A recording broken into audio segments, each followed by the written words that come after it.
एक सुनहरी सुबह थी। सिल्वर स्लाइम्स, जो कि बेहद रेयर मॉन्स्टर्स माने जाते थे, एक खाली मैदान में अचानक प्रकट हुए। दो लोग पेड़ों के पीछे से उन्हें देख रहे थे। उनमें से एक ने धीरे से कहा, श्श, अगर तुमने उन्हें जाने दिया तो सब ठीक रहेगा। मगर दूसरे ने उसकी एक न सुनी और तेजी से मैदान की तरफ दौड़ पड़ा। जवान आदमी चिल्लाया, रुको, मत जाओ, लेकिन उसका साथी नहीं माना। अगले ही पल उसकी तलवार ने एक क्रिटिकल हिट मारा, जिसने स्लाइम के कोर को बीच से फाड़ दिया। वह आदमी बाएं दाएं तलवार घुमाता रहा और कुछ सेकंड में सारे सिल्वर स्लाइम्स को काट दिया। मैदान अब पूरी तरह खाली था। उस अजनबी की आंखों में चमकती हरी रोशनी दिखी। प्लेयर ताकाहाशी युकिटो को 3 S रैंक आइटम्स मिले, सिल्वर स्लाइम आर्मर, ग्लव्स और बूट्स। वहां खड़े एक नौजवान ने कहा, गॉट हिम। बाकी सभी को भी लगा कि ये क्रिटिकल हिट और लूट बहुत खास थी। वह जवान सोच रहा था कि उसका साथी कितना भाग्यशाली है। वो आदमी खुद भी विश्वास नहीं कर पा रहा था कि उसे 3S लेवल इक्विपमेंट मिल गए। उसे लग रहा था जैसे ये उसकी पिछली जिंदगी की सारी मुश्किलों का इनाम हो। पिछली जिंदगी में उसका नाम ताकाहाशी यूको था और वह ब्रॉन्ज रैंक्ड एडवेंचरर था। वह टोक्यो डंजन की पहली मंजिल पर था। तभी वहां खड़े एक आदमी ने मोबाइल का स्क्रीन दिखाया। मॉन्स्टर्स अब यहां तक पहुंच चुके थे। बाहर लोगों के लिए रहना बहुत खतरनाक हो गया था।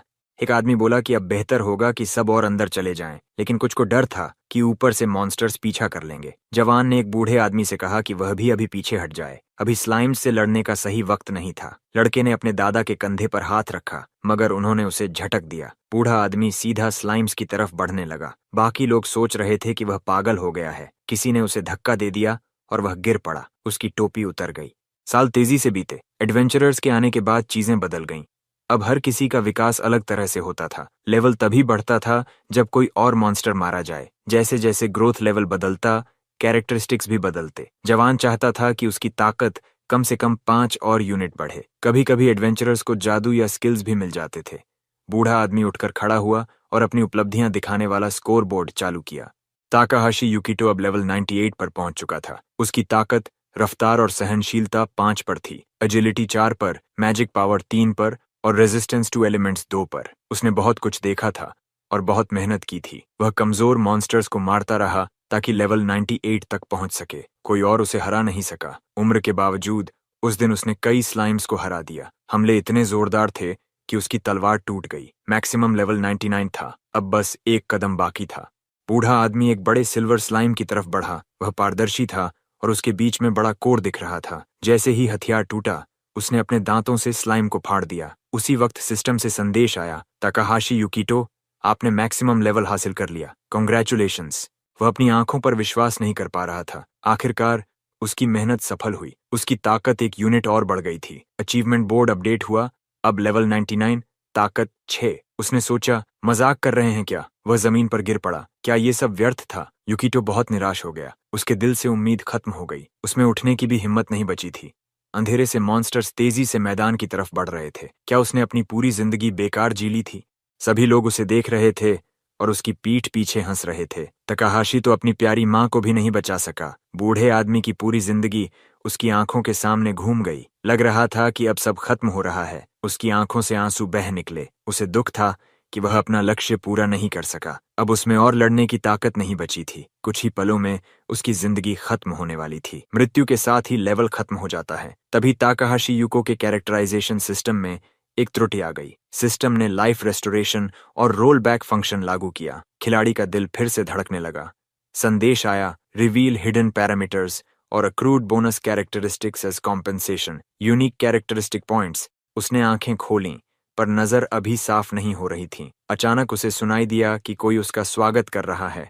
अगले पल उसने एक मुस्कुराती लड़की को देखा, जिसने कहा, मिस्टर ताकाहाशी युकिटो, आप अब एडवेंचरर बन चुके हैं। हरे आंखों वाला हीरो सुनकर चकित रह गया। क्या ये सब सच में उसके साथ हो रहा था? उसने चारों तरफ देखा। लड़की ने पूछा, कोई दिक्कत है? ताकाहाशी ने खुद को संभाला और पेंडेंट के लिए धन्यवाद कहा। थोड़ी देर बाद जब वह अकेला बैठा सोच रहा था, उसने मन ही मन कहा, ये सब क्या चल रहा है? हीरो ने अपने स्मार्टफोन की स्क्रीन देखी। चेहरे पर पसीना आ गया। उसने सोचा, अगर मैं गलत नहीं हूं तो ये वही दिन है जब मैंने एडवेंचरर्स गिल्ड में रजिस्ट्रेशन किया था। उसे कुछ समझ में नहीं आ रहा था कि यह कैसे हुआ। मरने से पहले उसे बोनस कैरेक्टरिस्टिक्स का कुछ संदेश दिखा था। उसने खिड़की खोली। सब कुछ वैसा ही था जैसा पहले था। अचानक उसने एक नई चीज नोट की। लड़के की आंखें हैरानी से फैल गईं। लक नाम का एक नया कॉलम आ गया था, जो पहले कभी नहीं था। यह कैरेक्टरिस्टिक ऑफ लक उसकी पिछली जिंदगी में शायद छुपा हुआ पैरामीटर रहा होगा। उसे विश्वास करना मुश्किल लगा। उसने सोचा, ताकाहाशी यूको, ये सब तुम्हारे साथ कैसे हो रहा है? एक ऐसा आदमी जिसने 70 साल तक कुछ भी हासिल नहीं किया। कुछ ही वक्त पहले तो वह बूढ़ा था, अब सब कुछ ठीक लग रहा था। यही सही मौका था नई कैरेक्टरिस्टिक को स्लाइम हंट में आजमाने का। कुछ देर बाद हीरो फिर टोक्यो डंजन की पहली मंजिल पर पहुंचा। वहां का नाम था इम्पेरिशेबल फुटप्रिंट्स। यूकिटो ने अपना लक्ष्य तुरंत देख लिया। घास में स्लाइम जैसे उसका इंतजार कर रहा था। तभी उसने अपनी आंखों के कोने से कोई हलचल देखी। जब उसे पता चला कि वह क्या है, उसे यकीन नहीं हुआ। एक सिल्वर स्लाइम था, बहुत दुर्लभ मॉन्स्टर, जो उसने अपनी पिछली पूरी जिंदगी में सिर्फ एक बार देखा था। सिल्वर स्लाइम शिकारी को देखकर भाग जाता है और बहुत एक्सपीरियंस पॉइंट्स देता है। उसने सोचा, बस एक कदम और तलवार इसे काट देगी। वह तेजी से आगे बढ़ा। तभी घास में कुछ चमका और एक तीर उसके पैर के पास जमीन में धंस गया। उसे किसी की माफी सुनाई दी। तकाहाशी ने मन में कहा, बेवकूफ, इतनी आवाज में सिल्वर स्लाइम को भाग जाना चाहिए था, लेकिन वह वहीं खड़ा रहा। अगले ही पल वह डरा हुआ मॉन्स्टर हमला करने को तैयार हो गया। स्लाइम तेजी से उसके पास आया। जवान ने हमला रोकने के लिए तैयारी की। उसकी तलवार सीधे सिल्वर स्लाइम में जा लगी। हथियार का सिरा उसके कोर तक पहुंच गया और कोर टूट गया। इस जीत से उसका लेवल तुरंत बढ़ गया। तलवार भी एक ही वार में टूट गई। ये सिल्वर मॉन्स्टर्स बहुत मजबूत होते हैं। अब तकाहाशी यूको को नया हथियार लेना होगा। उसने घास में कुछ चमकता देखा।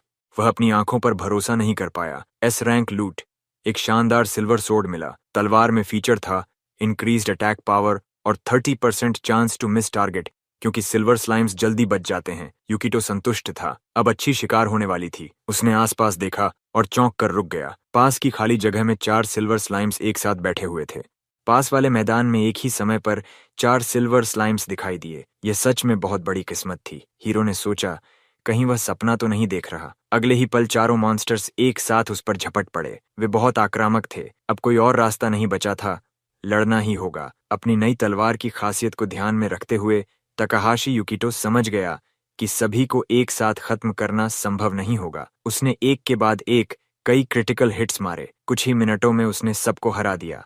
सच में लक काम कर रही थी। एक और क्रिटिकल हिट के बाद घास में एक शानदार आर्मर भी गिरा। सब कुछ ठीक हो गया। उसने चारों को हरा दिया। उसकी शिकार लगभग 1 घंटे और चली। इस दौरान तकाहाशी यूको को 10 सिल्वर स्लाइम्स मिले। हर मरे हुए मॉन्स्टर से कोई न कोई दुर्लभ चीज गिर रही थी। अब मानना ही पड़ा कि किस्मत कोई झूठ नहीं। हीरो अपने इस अनुभव से बहुत खुश था। ये सच में कुछ अलग था। वह घास पर लेट गया और अपनी उपलब्धियों के बारे में सोचता रहा। आसमान की तरफ देखते हुए उसने सोचा, अब जब मेरे पास ऐसी ताकत है, मैं जरूर एक अच्छा इंसान बन सकता हूँ। शायद मैं अपने परिवार को खुश कर सकूं। मेरी बीमार माँ को मदद की जरूरत है। मेरी प्यारी बहन के लिए भी कुछ करना चाहिए। उसने आसमान की तरफ हाथ बढ़ाया और सोचा कि सबके लिए क्या कर सकता है। अचानक वह झटके से बैठ गया। उसे एहसास हुआ कि अब उसके पास लौटने के लिए घर भी है। 70 साल की तन्हाई के बाद अब चीजें बदलने वाली थीं। वह उठ खड़ा हुआ। अब वह सच में घर जाना चाहता था। उसका अपार्टमेंट 203 नंबर पर था और नाम की प्लेट पर लिखा था ताकाहाशी। उसके हाथ थोड़ा कांप रहे थे। उसने दरवाजे का हैंडल पकड़ लिया। उसे समझ आया कि पहले खुद को शांत करना सही होगा। उसने गहरी सांस ली। यूकिटो ने आखिर फैसला किया कि अब घर का दरवाजा खोलना चाहिए, लेकिन उससे पहले ही दरवाजा अपने आप खुल गया। सामने उसकी छोटी बहन खड़ी थी। वह खुश होकर उसे देख रही थी। वह दौड़कर अपनी बहन नोमी से लिपट गया। लड़की थोड़ी हैरान थी, लेकिन हंस भी रही थी। उसने पूछा, ये क्या, कोई छुपा कैमरा वाला मजाक है क्या? नोमी ने कहा कि उसे छोड़ दे, लेकिन वह उसे कसकर पकड़े रहा। हीरो ने मन में सोचा कि अब वह किसी को भी अपने परिवार को चोट नहीं पहुंचाने देगा। उसने अपनी बहन को सब कुछ बता दिया। नोमी चकित हो गई कि क्या अब सच में वे अपनी माँ की मदद कर पाएंगे। यूको ने कहा, हाँ, बस थोड़ी मेहनत की जरूरत है। अगले दिन उसने काम शुरू किया। उसने डंजन से मिली दुर्लभ चीजों को बेचकर पैसे इकट्ठा किए। फिर वह ऑक्शन में गया और एक लॉट पर 10 मिलियन की बोली लगाई। उसने सबसे अच्छी क्वालिटी का हीलिंग पोशन हासिल कर लिया। अब उसका अगला ठिकाना अस्पताल था। यूको और नोमी उस कमरे के पास पहुंचे जहां उनकी माँ थीं। अंदर जाने की अनुमति मिलने पर वे अंदर गए। माँ ने उन्हें देखकर मुस्कुराया। उन्होंने पूछा कि बच्चे कैसे हैं। यूकिटो ने कहा कि असल में उन्हें अपनी माँ से पूछना चाहिए कि उनकी तबीयत कैसी है। नोमी ने डिब्बा खोला और अपनी माँ को स्वादिष्ट चीजें दिखाईं। माँ ने कहा, तुम लोगों को इतना खर्च नहीं करना चाहिए था। ये पैसे खुद पर खर्च करते। यूकिटो ने कहा कि अब पैसों की कोई चिंता नहीं। नोमी ने जोड़ा कि उनके पास एक और तोहफा भी है। माँ ने हैरानी से पूछा, कौन सा तोहफा? यूको ने जवाब दिया, ये अजीब लगेगा, लेकिन आपको इसे पीना होगा। उसने एक एलिक्सर की बोतल पकड़ा दी। नोमी ने समझाया, भाई ने डंजन में पैसे कमाए और आपको ये खरीदा। माँ को आश्चर्य हुआ। यूको ने अभी अभी एडवेंचरर बनना शुरू किया था, इतने पैसे उसने कैसे कमा लिए? हीरो ने कहा कि उसे बस किस्मत अच्छी मिली। उसने फिर से बोला कि माँ को इसे पीना होगा। माँ ने सावधानी से ढक्कन खोला। उन्होंने कोई बहस नहीं की और चुपचाप एलिक्सर अपने मुंह में डाल लिया। अगले ही पल असली जादू हुआ। महिला का शरीर चमकने लगा। भाई बहन माँ को देखते रहे, नतीजे का बेसब्री से इंतजार करते हुए। मरीज ने राहत महसूस की, जैसे उसके कंधों से भारी बोझ हट गया हो। सांस लेना पहले से कहीं आसान था। हीरो ने चैन की मुस्कान दी। ये बहुत अच्छी खबर थी। नोमी बोली, गुड जॉब ब्रदर। महिला ने अगली ही पल कहा कि दवा का स्वाद बहुत खराब था। बेटे ने उसे मिठाई दी ताकि वह मुंह का स्वाद ठीक कर सके। जब माँ को डॉक्टर ने दोबारा देखा तो उन्होंने बताया कि लक्षण कम हो गए हैं और बीमारी आगे नहीं बढ़ रही। अब उन्हें थोड़े समय की रिहैब की जरूरत है। कुछ समय बाद महिला को छुट्टी मिल गई और वह ठीक हो गईं। अब तीनों एक ही छत के नीचे फिर से साथ रह सकते थे। ये किसी अच्छे सपने जैसा था। लंबे समय बाद माँ ने घर पर खाना खाया। खाना खत्म होने पर उसने अपने बर्तन धोते हुए कहा, घर की दीवारों जैसा सुकून कहीं नहीं होता। नोमी बहुत खुश थी कि माँ अब ठीक हैं, लेकिन यूको को ये काफी नहीं लगा। लड़की ने आश्चर्य से भाई की ओर देखा, जैसे जवाब का इंतजार कर रही हो। हीरो ने कहा कि यह पोषण सिर्फ एक अस्थायी उपाय है, ये बीमारी को पूरी तरह ठीक नहीं कर सकता। यह सुनकर नोमी दुखी हो गई। उसने पूछा, फिर हमें अब क्या करना होगा? यूकिटो ने बताया, हमें एक असली मैजिक एलिक्सर चाहिए। बहन ने सोचा कि क्या वह वही चीज है जो टीवी पर दिखाई जाती है, एक ऐसा आइटम जिसे दुनिया के सबसे अच्छे एडवेंचरर ने खोजा था। यह 50 सर्फेसेस गहराई में मिलता है और इसे पैसों से नहीं खरीदा जा सकता। नोमी ने जोड़ा कि यह वाकई एक अनोखा आइटम है। यूकिटो ने सहमति जताई, सही पहचाना, मैं उसी के लिए जा रहा हूँ। यूनिक आइटम वही होता है जिसे सिर्फ खोजने वाला ही इस्तेमाल कर सकता है। ये एक ऐसा रिवॉर्ड है जिसे बिना किसी मजबूत क्रीचर को हराए भी पाया जा सकता है। नोमी ने पूछा, अगर खरीदा नहीं जा सकता तो हमें खुद ही खोजना होगा? फिर उसने पूछा, क्या तुम इतनी गहराई तक जा सकते हो? यूकिटो ने जवाब दिया, थ्योरी में तो नहीं, बीच में ही मर जाऊंगा।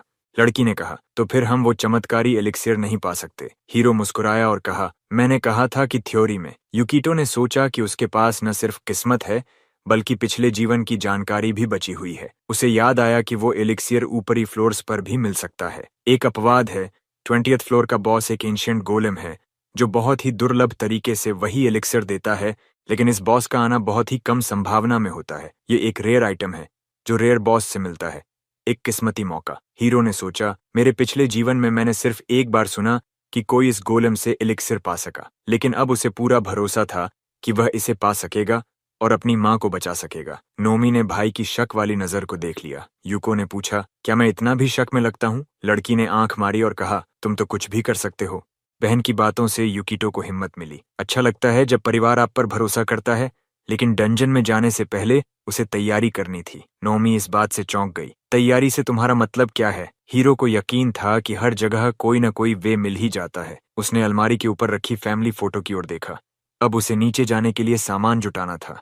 शुरुआत करनी थी गियर से। उसके पास थी लार्ज सिल्वर स्लाइम सोर्ड, जिसमें था फीचर इंक्रीज्ड अटैक पावर, लेकिन सिल्वर स्लाइम्स की डॉजिंग टेंडेंसी के कारण 30% मिस चांस था और सिल्वर स्लाइम टीयर से 33% संभावना थी कि होने वाला डैमेज कम हो सके। जब यूकिटो सामान पैक कर रहा था, नोमी उसे गौर से देख रही थी।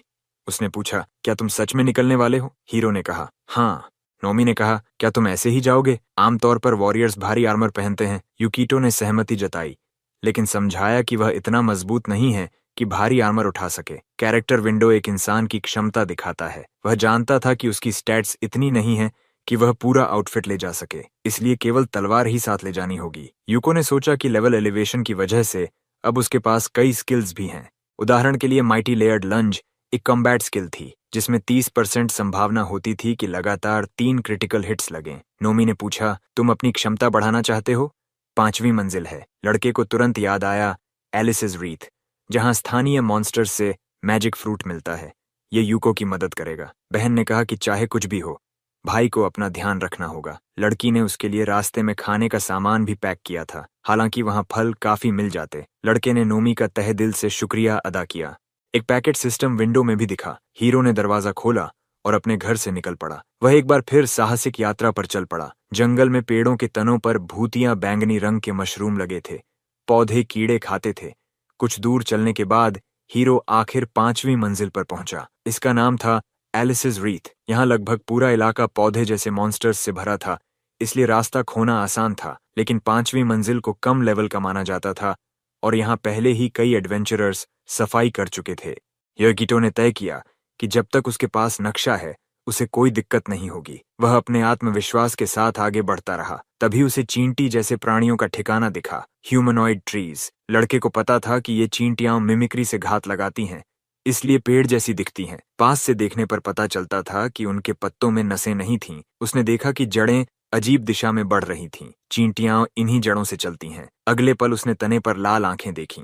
लड़का अपनी खोज से खुश हुआ। एक क्रिटिकल हिट में ही फॉरेस्ट मॉन्स्टर 2 टुकड़ों में कट गया। युकिटो ने सोचा, बस इनकी मौजूदगी का अंदाजा लगा लो, काम खत्म। अगले ही पल उसका इनाम मिल गया। जमीन पर मैजिकल फ्रूट गिरा। हीरो ने उसे उठाया और एक काट लिया। उसमें हल्का नाशपाती या सेब जैसा स्वाद था, लेकिन स्वाद मायने नहीं रखता था।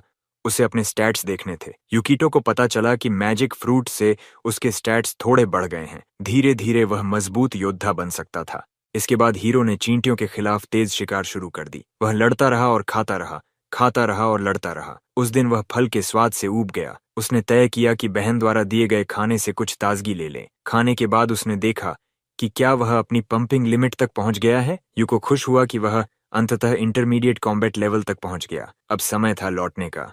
इसी समय हीरो को किसी की मौजूदगी का एहसास हुआ। लड़का तेजी से मुड़ा और बोला, कौन है वहां? आवाज आई, अरे तुम सारा लूट अकेले नहीं ले सकते, इस नए को अच्छे व्यवहार का सबक सिखाना होगा। 2 आदमी सामने आए। एक के दांत सोने के थे और दूसरे की उंगली में अंगूठी। युकिटो ने कहा, मुझे तुम्हारा कोई एडवेंचरर क्रेडेंशियल नहीं दिख रहा। क्या तुम वही लोग हो जो दूसरों की मेहनत पर पलते हो? छोटा आदमी बोला, हाँ, और तू वही बिगड़ा बच्चा है जो अपने इक्विपमेंट पर निर्भर करता है। दूसरा बोला, अगर हमें अच्छे से दे दे तो हम तुझे जिंदा छोड़ देंगे। हीरो ने जल्दी ही इन लुटेरों को संभाल लिया। युको ने सोचा, काफी मुश्किल था, लेकिन सब योजना के मुताबिक हो गया। दुश्मन ने बीस्टिंग लंज का इस्तेमाल किया।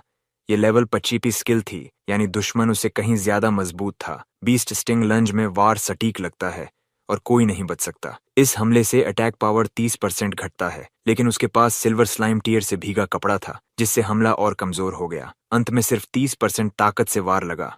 अगर किस्मत न होती, युकिटो का पेट छेद जाता। घायल आदमी का साथी डरते हुए बोला, किसे पता था यामादा एक ही घूंसे में गिर जाएगा। हीरो ने सुझाव दिया कि वह आत्मसमर्पण कर ले, इससे जान बच जाएगी, लेकिन वह हार मानने वाला नहीं था। उसने चिल्लाया, मुझे कम मत समझ, एक योद्धा दूरी से आसानी से मार गिराता है। युकिटो ने जवाब दिया, सही कहा, मैं इस दूरी से तुझे छू भी नहीं सकता। डाकू मुस्कुराया, क्या एडवेंचरर इतनी जल्दी हार मान गया? लेकिन हीरो हार मानने वाला नहीं था। उसने पोर्टल सक्रिय किया और उसमें हाथ डाल दिया। अगले ही पल उसने वहां से कोई आर्टिफैक्ट निकाला।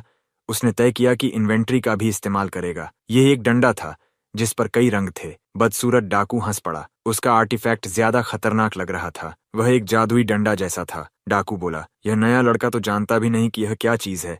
ह्यूको ने अपनी इन्वेंट्री सब्सटेंस ऑफ अब्सर्डिटी को उठाया। यह आर्टिफैक्ट उसे तब मिला था जब उसने बैरन एंट को हराया था। विरोधी मुस्कुराया। उसने सोचा, यह लड़का नौसिखिया है। सब्सटेंस ऑफ रिडिकुलसनेस एक रेयर आइटम था। यह अस्थिर जंक था जो रैंडम स्पेल्स को सक्रिय करता था। कुछ काम की चीज बनने की संभावना लगभग 0 थी। इसकी संभावनाएं यूं थीं, 40% में फेलियर, 30% में कमजोर एन्चांटमेंट्स, 20% में बफ या डीबफ, सिर्फ 9% में मिड लेवल स्पेल। किसी काम के स्पेल के लिए यह एक जादुई लॉटरी थी।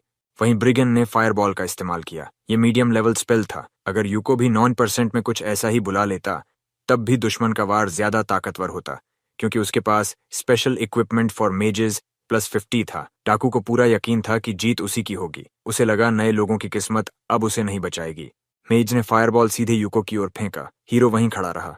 उसने बस आते हुए खतरे को देखा। लड़के ने बुदबुदाया, अंततः यह जाग रहा है। उसने एक आंख बंद कर ली। उसकी मैजिक स्टाफ में अब भी कुछ ताकत बची थी। सब्सटेंस ऑफ रिडिकुलसनेस सक्रिय हुई। यह सच में बहुत शक्तिशाली था, जैसे कहीं ज्वालामुखी फट पड़ा हो। हीरो ने अपना डंडा दुश्मन की ओर सीधा कर दिया। आग ने रास्ते की हर चीज को तबाह कर दिया। पूरा नजारा बहुत ही डरावना था। बस कुछ पल और जंगल का नामो निशान मिट जाता। मेज को विश्वास नहीं हो रहा था कि उसका फायर सर्कल पलटकर उसी पर आ गया। उसने अपना सिर पकड़ लिया। इस बच्चे ने टॉपल मीटियोर स्पेल कैसे कर दिया? इसकी संभावना 0.05% ही थी। आग अब आसमान में भी फैल चुकी थी। मेज डर से कांप रहा था। फिर उसने खुद को दिलासा दिया, शायद यह सिर्फ इल्यूजन मैजिक है। तभी उसे एहसास हुआ कि उसके बाल जल रहे हैं। चारों ओर बहुत गर्मी थी। मेज ने गिड़गिड़ाते हुए कहा, रुको प्लीज। डाकू इतना डर गया कि उसकी पैंट में ही गंदगी हो गई। हीरो तब तक रुका नहीं जब तक चारों ओर सब कुछ राख में नहीं बदल गया। मेज अब एक बेबस सा बच्चा लग रहा था। इतनी जबरदस्त जादुई ताकत ने यूकीटो का वह आर्टिफैक्ट भी तोड़ दिया जो उसने चींटी से पाया था। लड़के ने टूटी छड़ी को पास लाकर देखा, फिर अगले पल उसे कचरे की तरह फेंक दिया। उसने सोचा, मैं बहुत किस्मत वाला हूं, और यह सोचकर खुश हुआ। हीरो ने चारों ओर नजर डाली। वह खुद भी अपनी जीत से हैरान था। उसने सोचा, इन्हें यहां छोड़ना सही नहीं होगा। उसने तय किया कि दोनों लुटेरों को बाहर ले जाएगा। पहले उसने दोनों को कसकर बांध दिया, फिर यूकीटो सीढ़ियों की तरफ बढ़ा। अब लौटने का समय था। वह दोनों को घसीटता हुआ अपने पीछे ले आया। सब कुछ एक कंप्यूटर गेम जैसा लग रहा था। जब वे डंजन से लौटे, लड़के ने दोनों अपराधियों को पुलिस के हवाले कर दिया। पूछताछ खत्म होने तक सूरज डूब चुका था। अब जाकर यूकीटो को एहसास हुआ कि वह कितना थक गया है। अभी वह घर नहीं जा सकता था, उसे कहीं और रुकना था। वह ऑफिस पहुंचा। रिसेप्शन पर उसने माफी मांगी कि इतने दिन से संपर्क में नहीं था, कुछ समस्याएं आ गई थीं। लड़की ने पूछा, क्या आप मिस्टर ताकाहाशी यूकीटो हैं? वह मुस्कुराई। पुलिस पहले ही उसके साहसिक कामों की खबर दे चुकी थी। लड़की ने उसे जीत की बधाई दी। इनाम स्वरूप हीरो का रैंक सिल्वर कर दिया गया। लड़का हैरान था। उसे लगा कोई गलती हो गई है। उसने कुछ खास किया ही नहीं था, जबकि सिल्वर रैंक हासिल करना आसान नहीं होता। यहाँ तक कि काबिल लोग भी इसे पाने में 3 साल लगाते हैं। एक एडवेंचरर को आगे बढ़ने के लिए जरूरी चीजें जुटानी पड़ती हैं। कई मॉन्स्टर्स को हराना होता है और गिल्ड में अहम योगदान देना होता है। लेकिन काउंटर पर खड़ी लड़की ने कहा कि कोई गलती नहीं हुई। ताकाहाशी यूकीटो ने क्रिम्सन हैंड्स गैंग के 2 लोगों को पकड़ा था। क्रिम्सन हैंड्स एक बड़ी आपराधिक गैंग थी। हीरो ने सोचा, तो मैंने उन घटिया लोगों से इतने अंक कमा लिए कि सिल्वर रैंक मिल गया। लड़की ने कहा कि उसने कड़ी मेहनत की है। उसने जोड़ा कि ये दोनों अपराधी सिल्वर रैंक्ड एडवेंचरर्स जितने ताकतवर थे। हीरो को विश्वास नहीं हुआ कि वे दोनों इतने खतरनाक थे। अगर किस्मत न होती, वह मुश्किल में फंस जाता। यूको ने अपने हाथ में सिल्वर पेंडेंट लिया और बोला कि वह बस किस्मत वाला था। लड़की ने शांत आवाज में कहा, फिर वही बात, विनम्रता सिल्वर रैंक्ड लोगों पर खूब फपती है। हम निचली मंजिलों में आपकी उपलब्धियों का इंतजार करेंगे। डंजन की मंजिलें एडवेंचरर की रैंक से तय होती हैं। ब्रॉन्ज रैंक वाले 10वीं मंजिल तक जा सकते हैं, सिल्वर वाले 30वीं मंजिल तक, जबकि गोल्ड एडवेंचरर्स के लिए कोई रोक नहीं होती। लड़के ने सिल्वर चेन गले में डाली।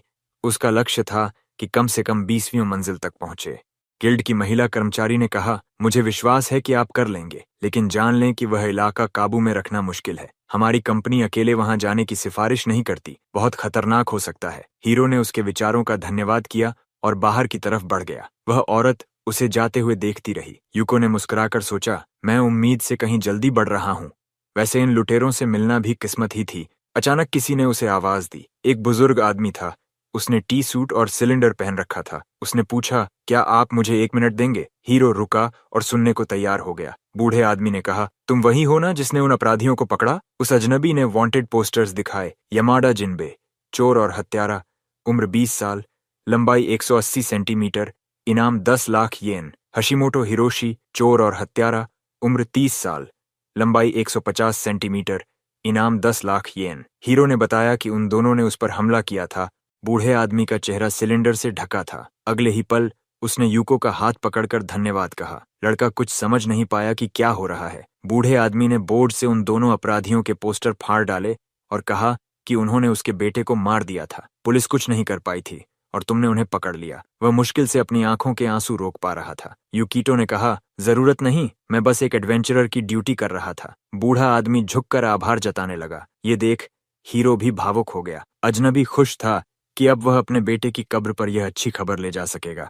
लड़के ने सोचा, पिछले जीवन में शायद किसी ने मुझे इतनी सच्ची कृतज्ञता नहीं दी थी। उसने अपने हाथों को देखा। ऐसे शब्द सुनना अच्छा लग रहा था। वैसे अगर पिछले जीवन जैसी ही घटनाएं दोहराई तो दुनिया बर्बाद हो जाएगी। यही हालात रहे तो यह तब होगा जब वह बूढ़ा हो जाएगा। लड़के ने गहराई से सोचा, क्या यह ठीक होगा कि कुछ न करूं जबकि मुझे सब पता है? लेकिन अगले ही पल उसने खुद को झटका दिया। इतनी बड़ी सोच मत रखो। तुम कोई वर्ल्ड सेवियर नहीं हो, अभी तो मामूली स्लाइम क्लाउन हो। लड़के ने सिर पकड़ा और अपनी बेचैनी को शांत करने की कोशिश की। उसने तय किया कि फिलहाल बस अपनी माँ को बचाना है, बाकी सब बाद में।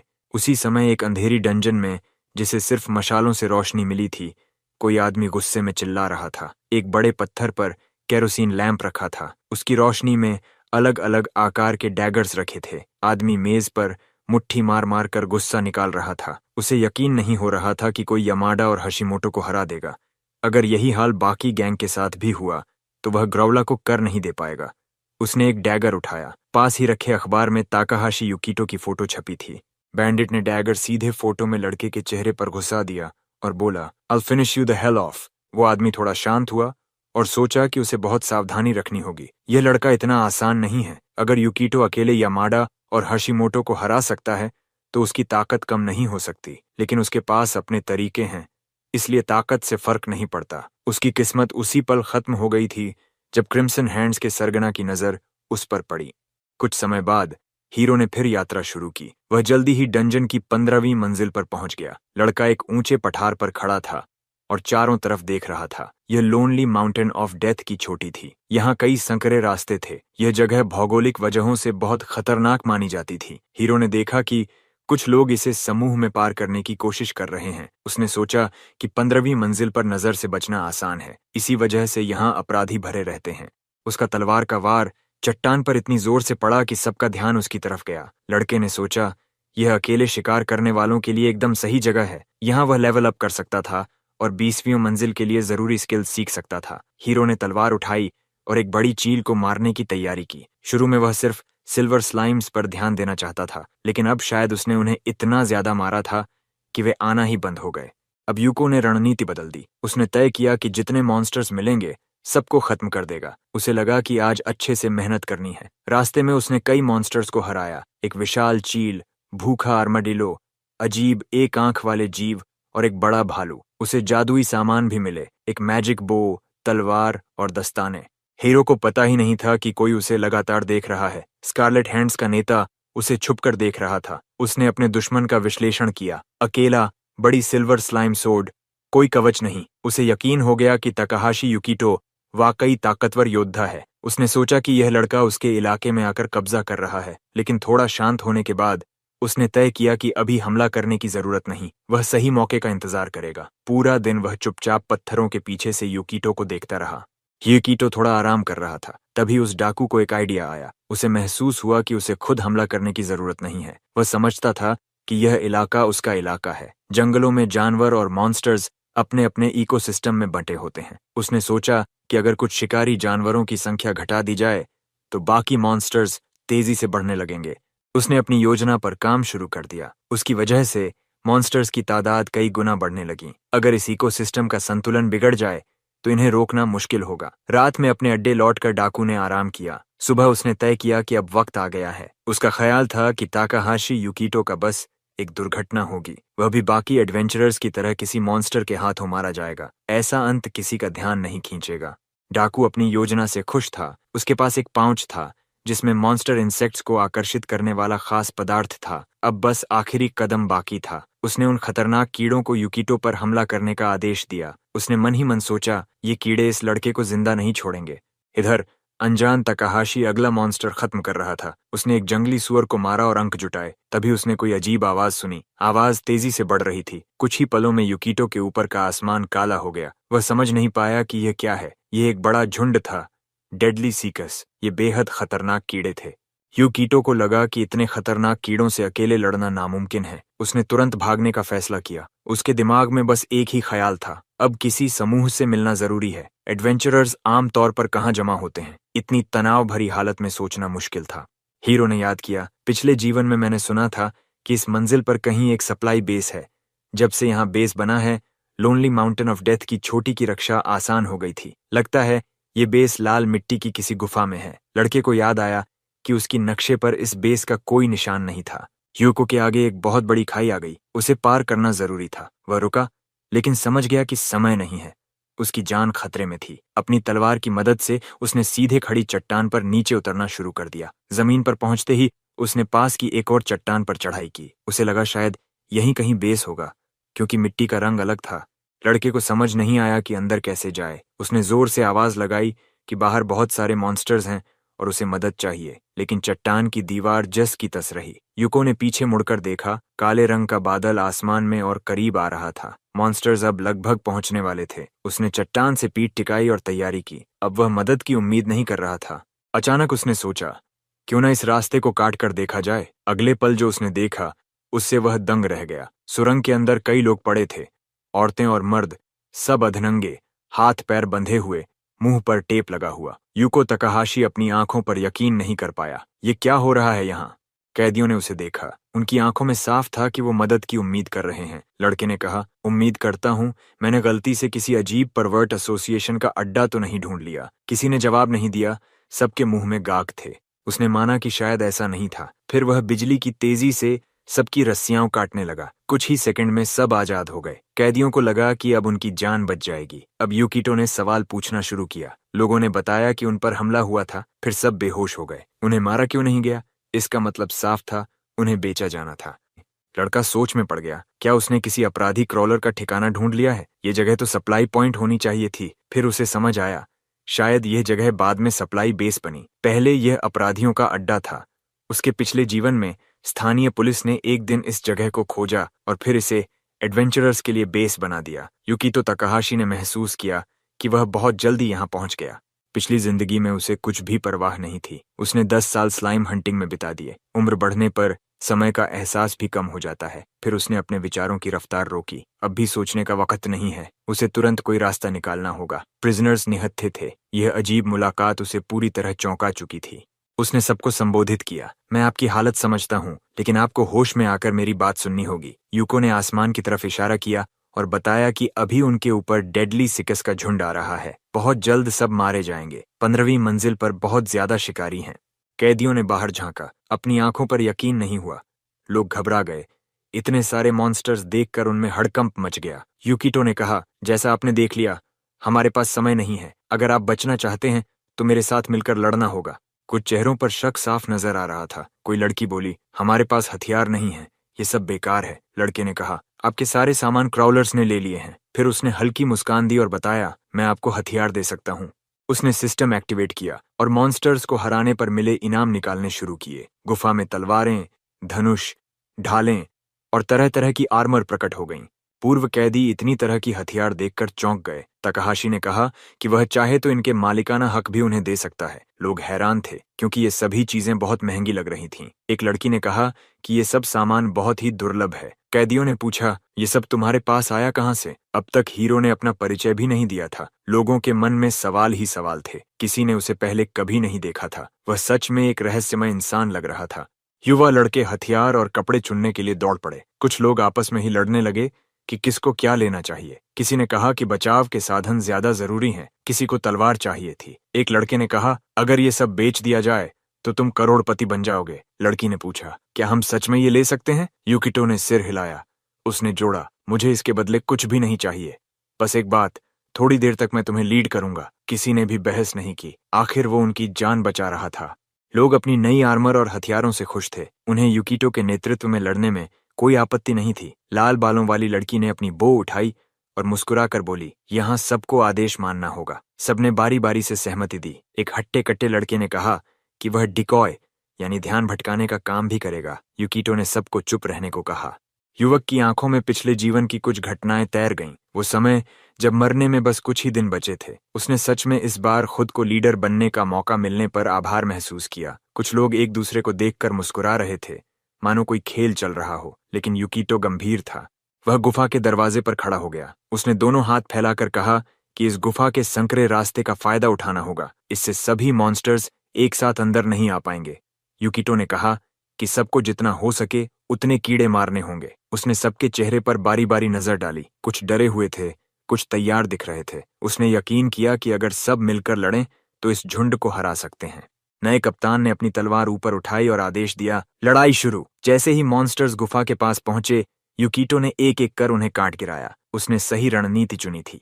तलवार बाएं दाएं घूम रही थी। बाकी लोग भी साथ दे रहे थे। लाल बालों वाली लड़की ने बाँव से तीर चलाए। छोटे कद का एक युवक बढ़िया मेज निकला। उनकी टीम ने प्रेडेटोरी इंसेक्ट्स की पहली लहर को रोक लिया। इतने ज्यादा मॉन्स्टर्स थे कि गुफा का दरवाजा पूरी तरह ढक गया, लेकिन लोग अपने बचाव में डटे रहे। बहुत से कीड़े मारे जा चुके थे, लेकिन और भी आ रहे थे। कैदियों में से कई की उम्मीद टूटने लगी। किसी को कोई अंत नजर नहीं आ रहा था। यूकिटो ने देखा कि हालात हाथ से निकलते जा रहे हैं। उसे खुद भी नहीं पता था कि क्या यह लड़ाई जीती जा सकेगी। अचानक सबने महसूस किया कि चट्टान हिलने लगी है, ऊपर से पत्थर गिरने लगे। कप्तान ने कहा, बिना फॉर्मेशन तोड़े पीछे हटो। लोग सुरंग में अंदर की ओर भागने लगे। कीड़े और भी ज्यादा हो गए थे। अब पत्थर गिरने से गुफा के ढहने का डर था। लोग घबराए हुए थे। किसी ने कहा, अब हमारी मौत पक्की है। याकीटो ने जल्दी चारों ओर नजर घुमाई। उसने सोचा, ये अड्डा अधूरा है, इसलिए भरोसेमंद नहीं है। तभी उसकी नजर सुरंग के पास पड़े एक विस्फोटक पर पड़ी। उसे समझ आया, यही उनकी आखिरी उम्मीद हो सकती है। यह विस्फोटक शायद क्राउलर्स ने सुरंग चौड़ी करने के लिए रखा था। उसने फौरन उसे उठाया और चिल्लाया, सुनो सब लोग, यहाँ विस्फोटक है, इसे ढूंढो। एक लड़के ने कहा, विस्फोटक? हाँ, इसे हथियार की तरह भी इस्तेमाल कर सकते हैं। लड़कियां भी दौड़ पड़ीं, मानो यह उनकी आखिरी उम्मीद हो। कई घंटे तक सभी ने जान बचाने की कोशिश में लगातार लड़ाई की। ये बहुत मुश्किल था, लेकिन अपनी जिंदगी के लिए लड़ना जरूरी था। अब गुफा का 1/3 हिस्सा ही बचा था। लोगों को एहसास हुआ, अगर अब भी कुछ न किया तो सब खत्म हो जाएगा। एक लड़की की सारी माना लगभग खत्म हो चुकी थी और दीवारें अब गिरने ही वाली थीं। हीरो ने स्थिति को काबू में रखने की कोशिश की, लेकिन अब उसे भी विनाश के संकेत साफ दिखाई देने लगे थे। उसने आंखें बंद कीं और अंत में मान लिया, अब कोई और रास्ता नहीं बचा। अटेंशन! यूको चिल्लाया। लोग पलटे और उसकी तरफ देखने लगे। उसने कहा, जितने भी एक्सप्लोसिव्स मिले हैं सब मुझे दे दो। किसी ने बहस नहीं की, लेकिन सभी को शक था कि इतना धमाका इन सब सीकस को खत्म कर पाएगा भी या नहीं। एक ने कहा, यह तो ऐसा है जैसे पानी को मूसल से कूटना। यूकीटो ने डायनामाइट पकड़ा और तय किया, गुफा को उड़ाना ही पड़ेगा। चट्टानें कीड़ों पर गिरेंगी। ये मॉन्स्टर्स बुद्धिहीन हैं और हमेशा उस पर हमला करते हैं जो उन्हें सबसे बड़ा खतरा लगता है, और इस वक्त वो खतरा यूको है। एक लड़की चिल्लाई, छत में बड़ा छेद हो गया है, सब गिरने वाला है। कप्तान ने अपनी स्क्वाड को पीछे हटने का आदेश दिया। एक लड़का यूकीटो से चिल्लाकर बोला, तुम क्या यहीं खड़े रहोगे? क्या सच में मरने का इरादा है? वो जानना चाहते थे, क्या उसका कोई प्लान है? यूकीटो मुस्कुराया। उसे अपने ऊपर भरोसा था। अब वह अकेले मौत के किलर इंसेक्ट्स के सामने था। हीरो समझ गया, कभी कभी जोखिम लेना ही पड़ता है। यही वो पल है। उसने तय किया कि अब X-13 एक्सप्लोसिव्स का वक्त है। सिस्टम ने चेतावनी दी, no detonation skill detected, 50% chance of explosion. लेकिन यूकीटो को उम्मीद थी, उसकी लक काम करेगी। अगली warning I, items damaged, 25% chance of detonation. पर अंत में धमाका हुआ और काम कर गया। हीरो खाई में गिर पड़ा। रास्ते में पीछा करते इंसेक्ट्स को मारते हुए नीचे गिरा। गिरते हुए उसने अपने को बैलेंस करने की कोशिश की। हाथ में अभी भी सिल्वर सोर्ड थी। एक बार फिर उसने अपना भरोसेमंद डिसेक्टिंग किक इस्तेमाल किया। एक मॉन्स्टर फिर भी बच गया और उसकी आंखों में आंखें डाल दी। यूकीटो ने सोचा, बस अब बहुत हुआ। इस बार उसने एक क्रिटिकल हिट मारा और जोरदार वार कर खुद को फिर से ऊपर की ओर धकेला। उसकी किस्मत अभी भी साथ थी। जो लोग लड़ाई देख रहे थे वे स्तब्ध रह गए। मॉन्स्टर ने उसका पूरा वार झेल लिया था। सबने सांस रोक ली। अब यूकीटो शायद गिर जाएगा। उसने फिर से सोर्ड से चट्टान में घुसने की कोशिश की, लेकिन इस बार वो टेक्निक काम नहीं आई। तुरंत ही वह खाई में गिर गया। लेकिन तभी किसी ने ऊपर से एक रस्सी गिरा दी। रस्सी ने लाशों की तरह उसके हाथ को पकड़ लिया। आखिरी पल में यूकीटो ने उसे थाम लिया, अपने नए साथियों की मदद स्वीकार करते हुए। लड़के एक के पीछे एक खड़े होकर रस्सी खींचने लगे। हीरो सुरक्षित जमीन पर लौट आया। चारों ओर चट्टानों और मरे हुए डेडली सिकास के टुकड़े बिखरे पड़े थे। यूकीटो एक चट्टान पर बैठ गया और अपने काम को देखा। उसे गर्व हुआ। लोग बोले, यकीन नहीं होता कि इतने मॉन्स्टर्स से लड़ने के बाद भी किसी की जान नहीं गई। सिस्टम ने सूचना दी, कई डेडली सिकास मारे गए हैं। अब यूको को फाइटर का दर्जा मिला। उसका damage output to insect type monsters 20% तक था। अब वह लेवल 3 पर पहुंच चुका है। New skill unlocked, warrior intuition. दूसरी ओर बैंडिट लीडर इतना नाराज हुआ कि उसने मेज को लात मार दी। उसने सिर पकड़ लिया। उस कमीने ने हमारा पूरा बेस ही तबाह कर दिया। अब तो मुझे खुद जवाब देना होगा। उसने शराब की बोतल खोली और गट-गट पी गया, फिर पूरी बोतल दीवार पर दे मारी। गैंग लीडर ने प्रतिज्ञा की, अब मैं खुद जाकर ताकाहाशी यूकीटो को खत्म करूंगा, चाहे अपनी जान ही क्यों न चली जाए। इस बीच हीरो, जो निचले स्तर पर अपना काम पूरा कर चुका था, कंपनी के ऑफिस में आ पहुंचा। जैसे ही वह अंदर आया, वहां मौजूद सभी लोग उसे देखकर कुछ ढूंढने लगे। यूको ने मन ही मन सोचा कि अब उसे पहले से कहीं ज्यादा पहचानने लगे हैं। काउंटर के पीछे बैठी महिला ने कहा, तुमने एक बार फिर शानदार प्रदर्शन किया है। अब हीरो को माउंटेन क्रशर कहा जाता था, जिसने अनगिनत लोगों की जान बचाई थी। हर गिल्ड उसे अपने साथ जोड़ने की कोशिश कर रहा था, मगर आज हीरो का मूड बातचीत का बिल्कुल नहीं था। उसने माफी मांगी और कहा कि वो बहुत जल्दी में है।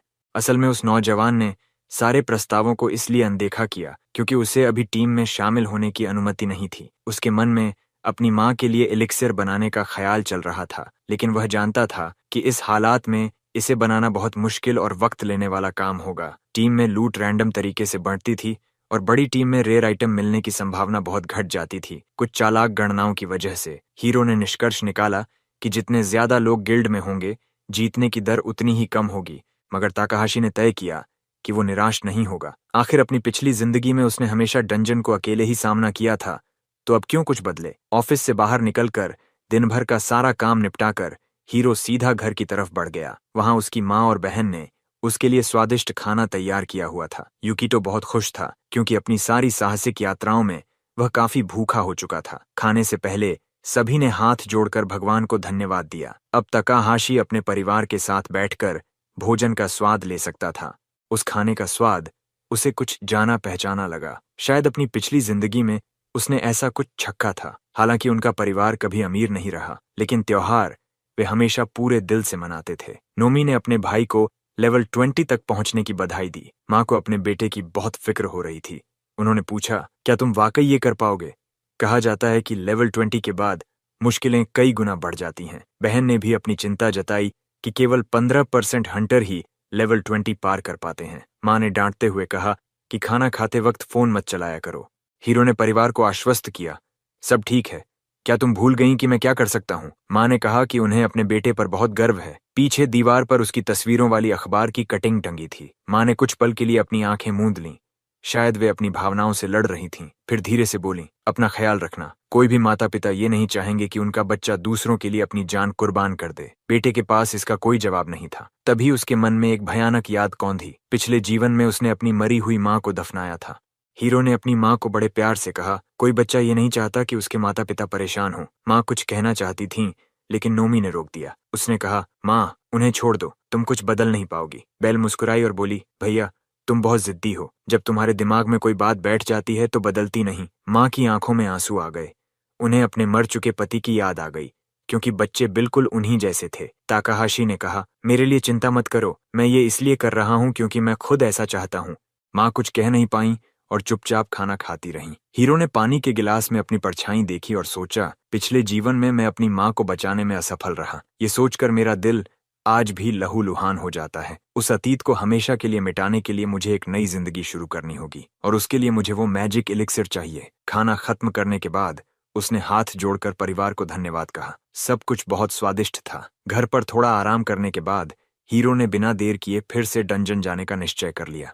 सीढ़ियां उतरते हुए वह मन ही मन आने वाली घटनाओं के संभावित विकल्प सोचने लगा। तभी सिस्टम ने घोषणा की, Tokyo dungeon, level 20, stubborn alchemist quest. उसके सामने एक विशाल दीवार थी जो फिजिक्स के सारे नियमों को चुनौती दे रही थी। ताकाहाशी यूकितो ने खतरा साफ देखा और बिना डरे तलवार हाथ में लेकर उसकी तरफ दौड़ पड़ा। वहां जो मॉन्स्टर थे वे कुछ ऐसे दिख रहे थे जैसे रोबोट और स्केलेटन का खौफनाक मिश्रण हो, और उनकी आंखों में एक हॉस्टाइल रेड ऑरा थी।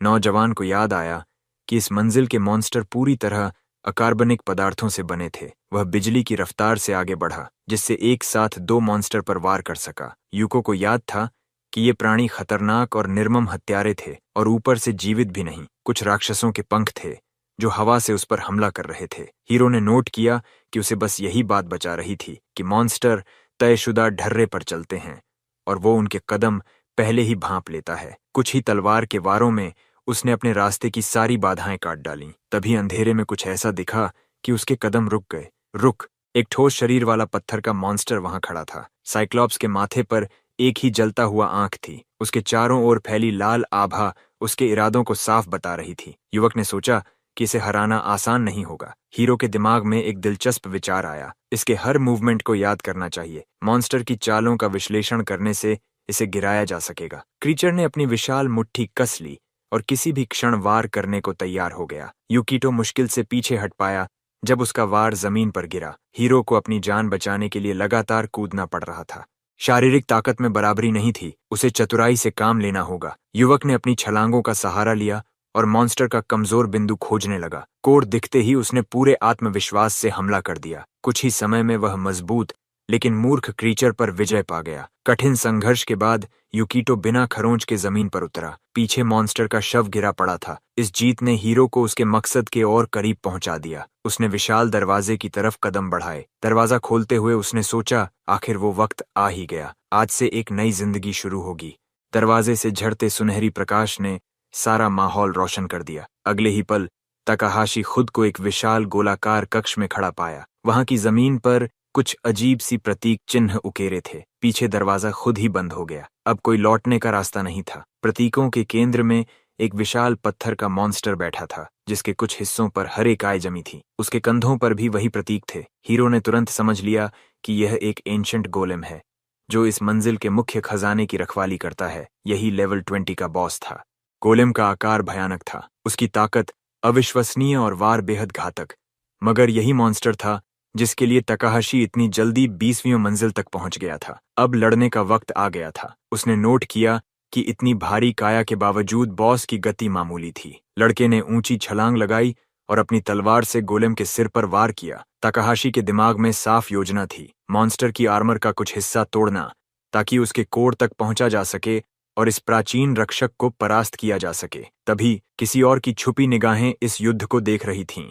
ये वही आदमी था जिसका पिछला प्लान असफल हो चुका था। दरवाजे की ओट से वह उम्मीद कर रहा था कि आज लड़के की किस्मत धोखा दे। तभी जादुई प्रतीक और तेजी से चमकने लगे। लाल रोशनी पूरे कक्ष में फैल गई। अगले ही क्षण कुछ अविश्वसनीय हुआ। पेंटाग्राम के बीच से एक और मॉन्स्टर उठने लगा। यूकिटो की आंखें फैल गईं।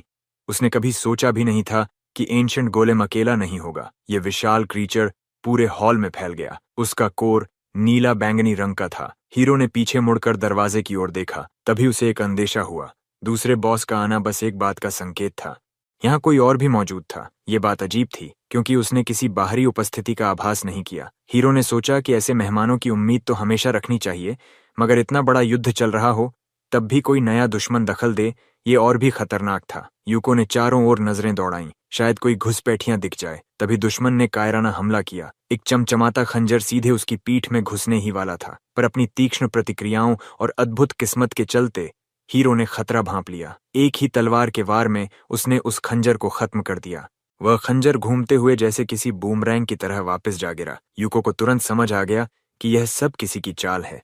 डकैतों का सरगना गुस्से से दांत पीस रहा था। एक बार फिर वह उस फुर्तीले तकाहाशी को नुकसान पहुंचाने में असफल रहा। उसके मन में आया, एक आम लड़का इतनी बार किस्मत का दुलारा कैसे हो सकता है। ऊपर से इस बच्चे की प्रतिक्रियाएं भी अविश्वसनीय हैं। लेकिन अगले ही पल उसकी हथेली में एक और खंजर चमक उठा। आदमी ने अपनी भावनाएं काबू की और तय किया कि उसके पास अब भी बढ़त है। उसे लगता था कि नौजवान बस एक मूर्ख है जिसे कुछ समझ ही नहीं आता। जब यह आदमी 20वीं मंजिल पर आया था, उसने पता किया था कि एंशंट गोलेम को हराने के लिए कम से कम 4 लोगों की टीम चाहिए।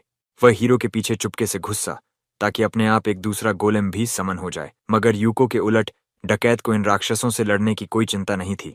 वे उसे देख ही नहीं सकते थे। आखिरकार उसके पास थीफ का वो लेवल था जो तकाहाशी से भी ऊंचा था। उसने सोचा, मेरी डिस्गाइज स्किल के साथ मैं पूरी तरह महफूज हूं। अब कैटवॉक स्किल का वक्त आ गया है। रिंग लीडर चुपचाप हॉल में घुस गया ताकि दूसरे गोलेम को उकसाया जा सके। शैडो ट्विन स्किल की वजह से वह लगभग अदृश्य था और इतनी तेजी से हिल रहा था कि मानो एक ही वक्त में 2 जगह मौजूद हों। डकैत ने ठान लिया था कि वह हीरो से अपना बदला जरूर लेगा। आखिर 2 एंशंट गोलेम को अकेले हराना नामुमकिन काम था। एहतियात के तौर पर उसने एक इनविजिबिलिटी क्लोक भी ले रखा था, एक दुर्लभ एस रैंक का सामान जो पहनने वाले की मौजूदगी पूरी तरह छुपा लेता है। अब वह पूरा यकीन कर बैठा था कि कोई उसे पकड़ ही नहीं सकता। 3-1 से हमला करना बेहयाई है, उसने सोचा, मगर यही तो थीफ करता है। और उसकी तैयारी यहीं खत्म नहीं हुई थी। उसने अपने खंजरों पर झर भी लगाया था। इससे हीरो की बच निकलने की संभावना और घट जाती। खंजर सीधे हीरो की पीठ में जा घुसने वाला था, जिसे इस तरफ से खतरे की उम्मीद ही न थी। डकैत ने सोचा, ज्यादा उत्साह दिखाने की जरूरत नहीं, बस इसे असहाय बना दो। हथियार हीरो के चेहरे के पास से गुजर गया। बाल बाल बचा। जहरीले हमले की कोशिश भी विफल हो गई। रिंग लीडर स्तब्ध रह गया। इतनी कमजोर सी आर्मर में भी इस लड़के ने एंटीडोट छुपा रखा था। लेकिन उसे ज्यादा देर मायूस रहने की जरूरत नहीं थी। उसका असली मकसद हीरो को उलझाए रखना था। अब उसने एक साथ दर्जनों 4-धारी चाकू फेंके। उसने मन ही मन माना, मुझे हर तरह के जाल पसंद हैं। वह पूरी तरह विश्वास कर रहा था कि अकेले कामयाब हो जाएगा। पिछली बुरी यादों के बाद अब उसे किसी मूर्ख गिरोह पर भरोसा न था। उसने फैसला किया कि अब से वो सिर्फ उन्हीं जालों पर निर्भर करेगा जिन्होंने उसे कभी धोखा नहीं दिया, जैसे जिंदा कांटेदार तार। इस नीच आदमी की साजिशों की वजह से हीरो की हरकतें सीमित हो गई थीं। अपनी चालों के नतीजों से डकैत बेहद संतुष्ट था। उसने सोचा, बस कुछ ही देर की बात है, यूकिटो इन गोलेम के हाथों मारा जाएगा। बेचारा लड़का जानता भी न था कि उसके चारों ओर कैसी साजिशें चल रही थीं। हीरो अब भी दोनों बॉस का सामना कर रहा था। उनकी आर्मर तोड़ने की कोशिश में जुटा था ताकि उन पत्थर के ढेरों के कोर तक पहुंच सके। उसी वक्त डकैत ने तय किया कि उसने काफी कर लिया, अब वह बस तमाशा देखेगा। मगर उसकी खुशी ज्यादा देर न टिक पाई। अचानक उसने देखा कि यूको सीधा उसकी ओर उड़ता आ रहा था, तलवार आगे बढ़ाए हुए। डकैत की नाक की जड़ पर पसीना छलक पड़ा। उसे अपनी आंखों पर यकीन नहीं हुआ। तकाहाशी मुस्कुराया और पूछा, तुम्हारे जादुई खिलौने खत्म हो गए क्या? डकैत ने चकित होकर सोचा, ये मुझे देख कैसे रहा है? युवक ने सुझाव दिया, अब तो नीचे आ ही जाओ, यहाँ छुपे रहने का कोई मतलब नहीं। बिना जवाब का इंतजार किए हीरो ने उसके ही खंजर को उसकी ओर फेंका और पूछा, क्या तुम्हें मुझसे इतनी मोहब्बत है कि पीछा करने लगे? लीडर किसी तरह खतरे से बच निकला। उसने गुस्से से पूछा, तुमने मुझे देखा कैसे? लड़के ने चेहरे पर मुस्कान ली जवाब दिया, मेरी हंटिंग इंस्टिंक्ट्स ने मदद की। ये बहुत आम स्किल है, पता नहीं तुम्हें नहीं मालूम? डकैत चीख पड़ा, झूठ मत बोलो, कोई लो लेवल स्किल इतने ऊंचे दर्जे के थीफ को पकड़ नहीं सकती। हीरो बोला, ठीक है, अगर ये झूठ भी है तो क्या कर लोगे? भाग जाओगे जैसे डरा हुआ कुत्ता? उसकी यह बेहिसाब हिम्मत डकैत से सहन न हुई। उसका चेहरा गुस्से में लाल हो गया, माथे की नस फड़कने लगी। उसने अपनी तलवारें निकालीं और यूकिटो पर झपट पड़ा। आदमी अपनी जगह से उठकर चिल्लाया, मैं तुमसे बेहतर हूं, ताकाहाशी! हीरो अपनी जगह से टस से मस न हुआ। उसने पूरे साहस से शत्रु के पास आने का इंतजार किया। जब दोनों आदमियों की तलवारें आखिरकार टकराईं, लोहे पर लोहे की जबरदस्त टक्कर से चिंगारियां चारों तरफ उड़ने लगीं। यूकिटो अपनी जगह पर अडिग खड़ा रहा, मगर उसका विरोधी बिजली के झटके जैसे किसी असर से पीछे गिर पड़ा। हीरो मुस्कुराया। उसने कहा, मुझे लगता है ये डायलॉग जीतने वाले के लिए छोड़ देना चाहिए। क्या ख्याल है? तकाहाशी ने एक ही झटके में उसे दूर फेंक दिया। मगर डकैत अब भी बस एक बात पर अड़ा था। उसने गुस्से में चिल्लाया, तुम्हें कब पता चला कि मैं यहाँ हूँ? कैसे ढूंढ लिया मुझे? क्या ये सिर्फ किसी वॉरियर की इंट्यूशन थी? तुम झूठे हरामी! हीरो ने सोचा कि उसे कुछ भी सफाई देने की जरूरत नहीं, खासकर जब वह झूठ बोल भी नहीं रहा था। उसने काफी पहले वॉरियर इंट्यूशन स्किल सक्रिय कर दी थी। ये स्किल युद्ध में बहुत काम आती थी। ये यूजर के आसपास के खतरे पहचानती थी, लेकिन इसका काम करना मुश्किल था। फेल होने की संभावना 99%, साधारण सफलता 0.9% और महान सफलता सिर्फ 0.1%। हीरो ने सिस्टम की मैसेजेस देखी और दुआ की कि इस बार किस्मत उसका साथ दे। तकाहाशी ने मुस्कुराकर सोचा कि शायद इस बार भी वह खुशकिस्मत रहेगा। तभी सिस्टम ने एक और संदेश भेजा, ग्रेट सक्सेस। अब वह मैदान में हर खतरे को साफ देख सकता था। यूको के दिमाग में जैसे एक रडार खुल गया जो उसे हर चेतावनी बता रहा था। डकैत फिर तेजी से झपट पड़ा। उसने कहा, तुम अपने लेवल से कहीं ज्यादा तेज हो। ताकाहाशी ने ठंडे स्वर में उसका शुक्रिया अदा किया और वार को रोकने के लिए कमर कस ली। जंग जारी रही। डकैत अब भी मानता था कि जीत उसी की होगी। उसने व्यंग्य से कहा, तुम आखिर में अब भी एक लो रैंक्ड वॉरियर ही हो। उसे पूरा विश्वास था कि फुर्ती में वह इस लड़के से कहीं ऊपर है। उसने तलवार से फिर वार किया और अपनी प्रतिभा की डींगे मारता रहा, जैसे उसकी मारक क्षमता, उसकी फुर्ती और वार की सटीकता। अफसोस, उसकी धमकियां खोखली नहीं थीं। गैंग लीडर ने आखिर यूकिटो को चोट पहुंचा ही दी। हीरो की बांह पर गहरी कट लग गई। डकैत बोला, मैं यह भी बताना चाहूंगा कि तुमने असामान्य परिस्थितियों के लिए भी तैयारी कर रखी है। ये कहते हुए उसने राहत की सांस ली, पर इसी पल उसने वह घड़ी चूक दी जब यूकिटो उसके पीछे पहुंच चुका था। तकाहाशी ने तलवार उठाई। बस एक पल और सब खत्म हो जाता। मगर डकैत की इंस्टिंक्ट्स भी साधारण नहीं थीं। अंतिम क्षण में उसने खतरा भांपा। हवा में कलाबाजी खाकर उसने वार चकमा दे दिया। उसने चिल्लाया, तुम्हारी हालत अब भी उतनी ही खराब है जितनी पहले थी। हीरो ने उसका ताना अनदेखा किया। उसने चुपचाप बीस्टिंग नाम की सोर्ड स्किल से हमला किया, मगर यह कोशिश देखकर डकैत हंस पड़ा। वह बोला, गारंटीड अटैक है ना? उसे मजा आ रहा था क्योंकि उसे पता था कैसे पलटवार करना है। उसने बटरफ्लाई डांस स्किल का उपयोग किया। इस तकनीक ने यूकिटो को उलझा दिया। अब उसके दुश्मन का ठिकाना तय करना मुश्किल हो गया था। हर तरफ से वार पड़ने लगे। यूको ने सोचा, क्या मैं फिर चूक गया? तभी चोर दोबारा हमला करने के लिए जमीन से उछला। उसने ताना मारा, जब दो विरोधी स्किल्स टकराते हैं तभी तो सही मौका होता है बचने का। वह तेजी से यूकिटो पर झपट पड़ा। उसकी बकवास जारी थी, आखिर में तो सब स्टेटस पर ही निर्भर करता है। इस बार उसका हमला सफल रहा।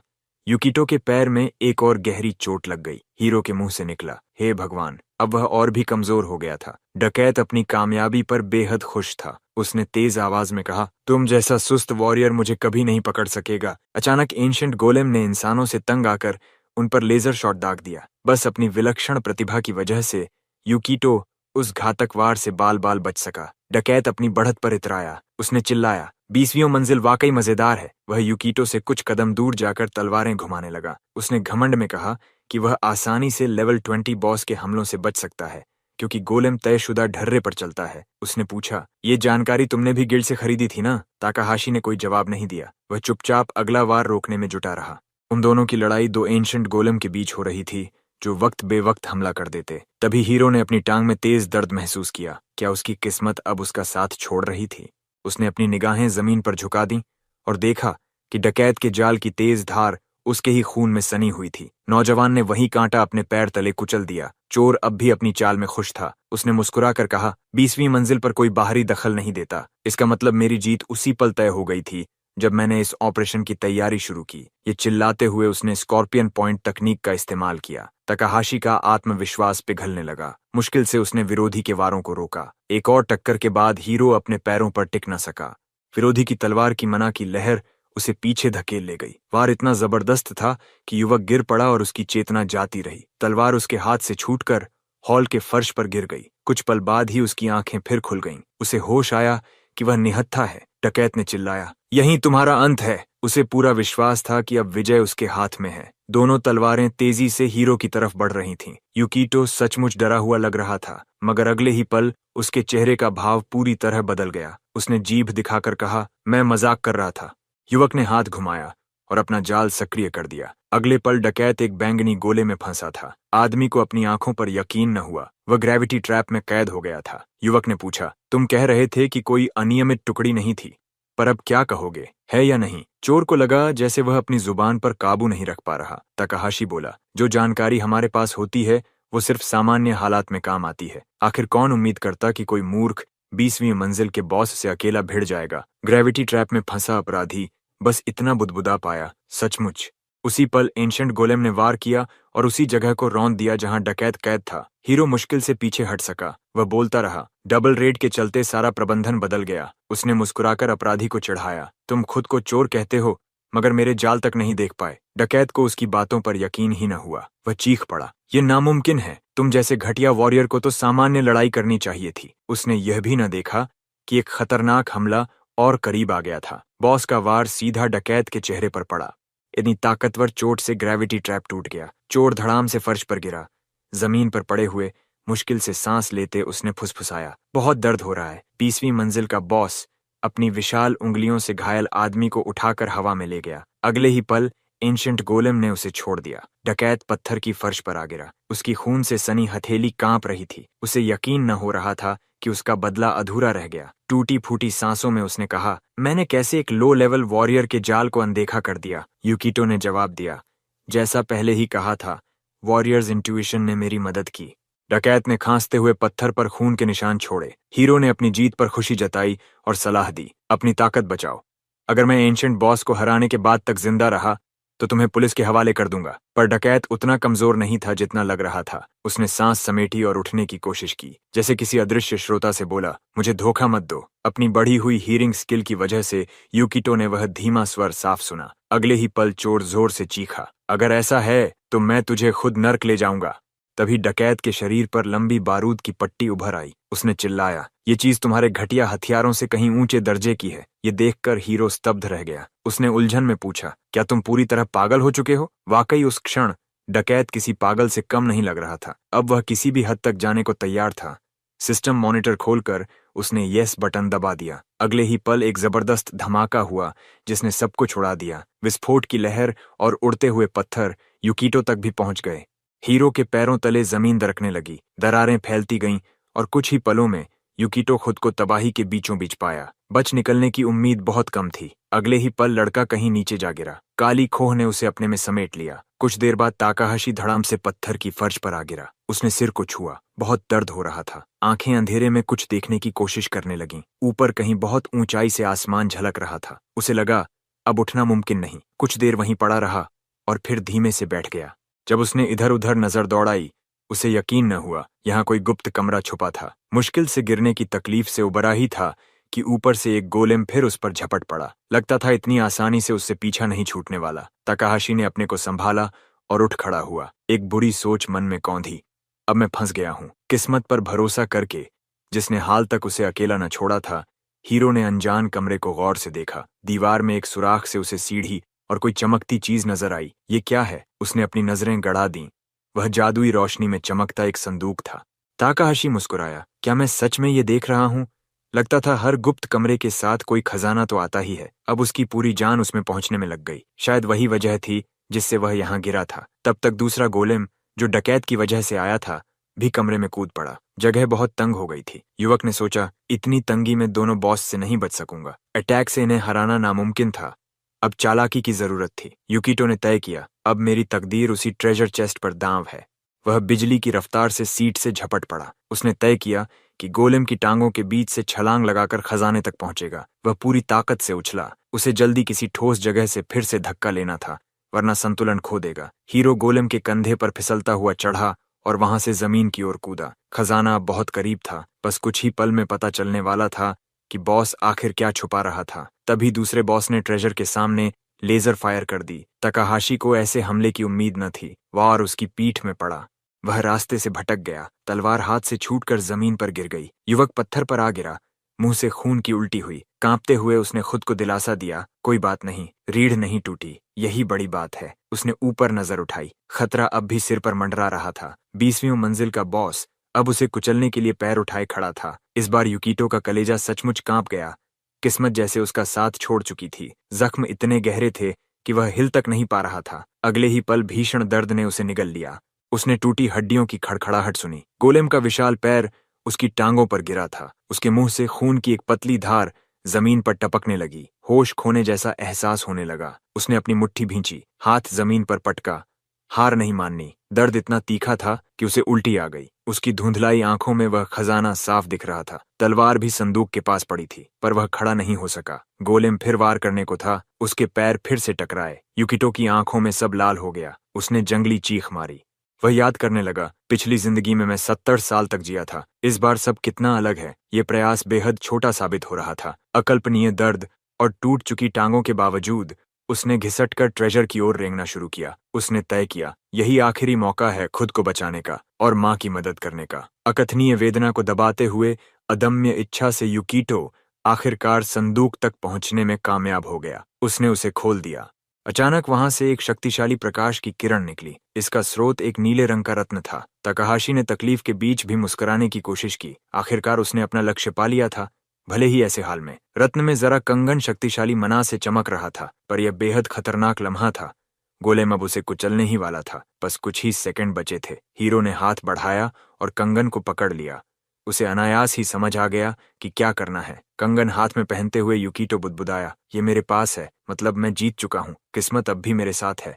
यही ब्रेसलेट ऑफ चेंजेबिलिटी था, एक दुर्लभ वस्तु जो पहनने वाले को किसी भी स्थान पर भेज सकती थी। विवरण पढ़कर युकिटो को यकीन हो गया कि यही चीज उसकी जान बचा सकती है। तभी गोलेम और करीब आ गया। वह पूरे वजन से उस पर गिरने ही वाला था। युकिटो ने कंगन को सक्रिय करने की कोशिश की, पर सफलता की संभावना बेहद कम थी, क्योंकि यह उसके क्लास के अनुकूल नहीं था। हर सेकंड के हिस्से में सफलता का प्रतिशत बढ़ता जा रहा था। जैसे ही गोलेम बस उस पर गिरने ही वाला था, ब्रेसलेट चमक उठा।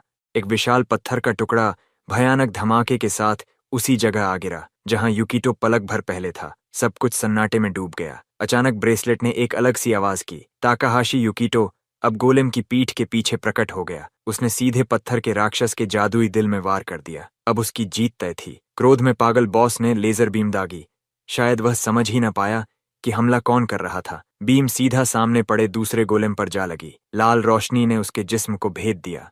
हालांकि दूसरा गोलेम बुरी तरह घायल हुआ, मगर अभी भी जिंदा था। युकिटो ने हार मानने का कोई इरादा नहीं रखा। वह फिर एक जगह से गायब हुआ और दूसरी जगह प्रकट हो गया। अब वह पहले बॉस का काम तमाम करना चाहता था। युकिटो उसके दिल तक पहुंचने के लिए चढ़ने लगा। तभी गोलेम ने उठने की कोशिश की, जिससे युकिटो का संतुलन बिगड़ गया। वह गिरने ही वाला था। तभी दूसरा बॉस भी उसे पकड़ने को झपटा। गोलेम ने ताकतवर प्रहार किया, मगर युकिटो ने ब्रेसलेट को फिर सक्रिय कर दिया। वह बॉस की पीठ के पीछे प्रकट हुआ। इस बार उसने पूरी ताकत से हमला बोला। अचानक पत्थर का दैत्य झटके से घूमकर उसे गिराने की कोशिश करने लगा। युकिटो ने जितनी तेजी से मुमकिन था अपनी स्थिति बदली। मैं आखिरी सांस तक लड़ूंगा। गोलेम साफ महसूस कर रहा था कि कोई उसकी रक्षा तोड़ने की कोशिश कर रहा है, पर जितना भी तेज हो, युकिटो को पकड़ना उसके लिए नामुमकिन बनता जा रहा था। हीरो एक गोलेम से दूसरे पर कूदता रहा, वार करता रहा, हर बार उनके कोर को थोड़ा थोड़ा नुकसान पहुंचाता रहा। कई मिनट तक यही सिलसिला चलता रहा। दोनों गोलेम के कोर अब काफी क्षतिग्रस्त हो चुके थे, लेकिन अब भी टूटे नहीं थे। यूकिटो ने सोचा, दुआ में वक्त बर्बाद करने से बेहतर है बार बार कोशिश करता रहूं। इस बार यूकिटो दोनों राक्षसों के बीच प्रकट हुआ। गोलेम ने उसे निशाना बनाया। दोनों हाथ एक साथ उस पर झपट पड़े। यूकिटो ने ब्रेसलेट फिर चलाया। गोलेम की ताकत अपनी ही तबाही बन गई। दोनों ने एक दूसरे के दिल पर सीधा वार कर दिया। चोट इतनी भीषण थी कि पत्थर की दरारें गूंज उठीं, लेकिन अब भी कोर नहीं टूटे। यूकिटो फिर गोलेम की पीठ के पीछे प्रकट हुआ। उसने बीस्टिंग स्किल का इस्तेमाल किया। वार सीधा कोर में लगा। पहला दिल पूरी तरह चूर हो गया। फिर वह तुरंत दूसरे बॉस की तरफ लपका। इस बार उसने स्टॉर्म ऑफ स्ट्राइक स्किल चलाया। वार इतना सटीक और ताकतवर था कि दूसरे गोलेम का कोर भी टूट गया। दोनों राक्षस ध्वस्त हो गए। यूकिटो थककर उनकी बची खुची धूल में गिर पड़ा। उसने ब्रेसलेट से अपनी गिरावट को रोकने की कोशिश की, मगर अब उसकी सीमा पूरी हो चुकी थी। वह धूल और रेत के ढेर में गिरा। यूकिटो ताकाहाशी ने 2 एंशिएंट गोलेम बॉस को एक ही जंग में हरा दिया था। वहां एक लेजेंडरी क्लास का आइटम एलिक्सिर चमक रहा था। उसकी सांसें फूली हुई थीं। तभी उसकी आंखों के सामने कुछ और उभरने लगा। 2 लेजेंडरी एलिक्सर्स एक साथ। यूकिटो को एक बार फिर कमाल की किस्मत मिली थी। ज्यादा सोचे बिना उसने एक एलिक्सर का ढक्कन खोला और पूरा एक ही घूंट में पी गया। जाना ये कैसा स्वाद होगा। जैसे ही आखिरी बूंद उसके भीतर उतरी, असली कमाल शुरू हुआ। जादुई हरी रोशनी उसके शरीर से फूटने लगी। टूटी हुई टांगें चमत्कारी तरीके से भरने लगीं। उसके शरीर पर सबसे छोटी खरोंच तक गायब हो गई। यहां तक कि फटी पुरानी पोशाक भी साफ सुथरी दिखने लगी। आखिर सब खत्म हुआ। यूकिटो अब फिर पूरी ताकत से भरा लग रहा था, जैसे नई लड़ाइयों के लिए तैयार हो। सब कुछ ठीक हो रहा था। वह जिंदा था और अपनी मां के लिए एलिक्सर ले चुका था। ताकाहाशी यूकिटो को 3 टाइटल्स भी मिले। सर्वाइवर, जो डिफेंस +10 देता है, स्लेयर ऑफ 2 जायंट्स, जो स्ट्रेंथ +20 बढ़ाता है, और आर्बिटर ऑफ द लॉ, जिससे डेक्सटेरिटी +10 मिलती है। थोड़ी देर बाद यूकिटो ने अपनी इन्वेंट्री देखी। उसे खुशी हुई कि उसकी योजना पूरी तरह सफल रही। अब बस यहां से निकलने की देर थी। वह चंद सेकंड में वापस मेन हॉल पहुंच गया। वहां उसे डकैत की लाल केप दिखी। यूकिटो ने उसे सबूत के तौर पर उठा लिया। रक्त रंजित केप हाथ में लिए यूकिटो बाहर की तरफ बढ़ा। गेट खोलने के बाद वह सीधे घर गया। डंजन से बाहर निकलते ही वह गिल्ड पहुंचा और सब कुछ वहां बता दिया। पंजीकरण डेस्क पर खड़ा कर्मचारी डर के मारे कांपने लगा और सुपरवाइजर को बुलाने चला गया। उम्मीद के मुताबिक मामले ने काफी हलचल मचा दी। सुपरवाइजर ने इस घटना पर छोटा इंटरव्यू मांगा, पर यूकिटो की योजनाएं टाली नहीं जा सकती थीं। उसने विनम्रता से कहा, इंटरव्यू बाद में कर लीजिए, मुझे जल्दी है। गिल्ड से बाहर निकलते ही वह दौड़ पड़ा। रास्ते में हर कोई उसकी तरफ देख रहा था। आखिर खबरें फैल चुकी थीं। वही लड़का जिसने अकेले 20 मंजिलें पार कर 2 बॉस को परास्त कर दिया। मगर यूकिटो को यह शोहरत और पैसे से कोई मतलब न था। ये सब उसके परिवार के लिए था। उसने वो बहुमूल्य दवा हासिल कर ली थी जो उसकी मां को ठीक कर सकती थी। कुछ समय बाद अस्पताल में डॉक्टर ने जांच रिपोर्ट देखी। यूकिटो और नुआमी बेताबी से नतीजों का इंतजार कर रहे थे। डॉक्टर ने मुस्कुराकर कहा, बधाई हो मिसेस यूकी, आप पूरी तरह स्वस्थ हैं। कमरे में खुशी की लहर दौड़ गई। डॉक्टर खुद हैरान था कि एलिक्सिर का असर कितना गहरा है। नुआमी ने मां को गले लगा लिया। मिसेस यूकी ने यूकिटो का हाथ थामा और नम आंखों से कहा, बेटा, तुमने मेरे लिए जो किया है उसका कोई मोल नहीं। यूकिटो ने आंसुओं को मुश्किल से रोकते हुए कहा, मां, ये सब आप ही की परवरिश का नतीजा है। आखिरकार वह कह सका। नुआमी को भाई की बातों ने बहुत छू लिया। उसने नाक सिकोड़ी। ये सब घर पर भी कह सकते थे, डॉक्टर के सामने तमाशा क्यों करना। यूकिटो ने शर्माकर सिर खुजाया। शायद बहन सही कह रही थी। नुआमी ने आंसू पोंछते हुए सोचा, इतने सालों में भी यूकिटो कभी अपनी नाक से आगे देखना नहीं सीखा। तभी सब कुछ ठहर गया। पूरी दुनिया जैसे जम गई। कोई खिड़की से तकाहाशी परिवार को देख रहा था। उस पल खिड़की खुली और एक अजनबी का पैर कमरे में आया। वह अनजान शख्स अफसोस में डूबा था। कितना दुख है कि मुझे इतने सच्चे और नेक दिल लोगों को तकलीफ देनी पड़ेगी। सुनहरे बालों वाला मामूली कपड़ों में आदमी कमरे में दाखिल हुआ। उसने निराशा से कहा, भले ही ये काम अस्पताल में हो रहा है, पर सच्चाई नहीं बदलती।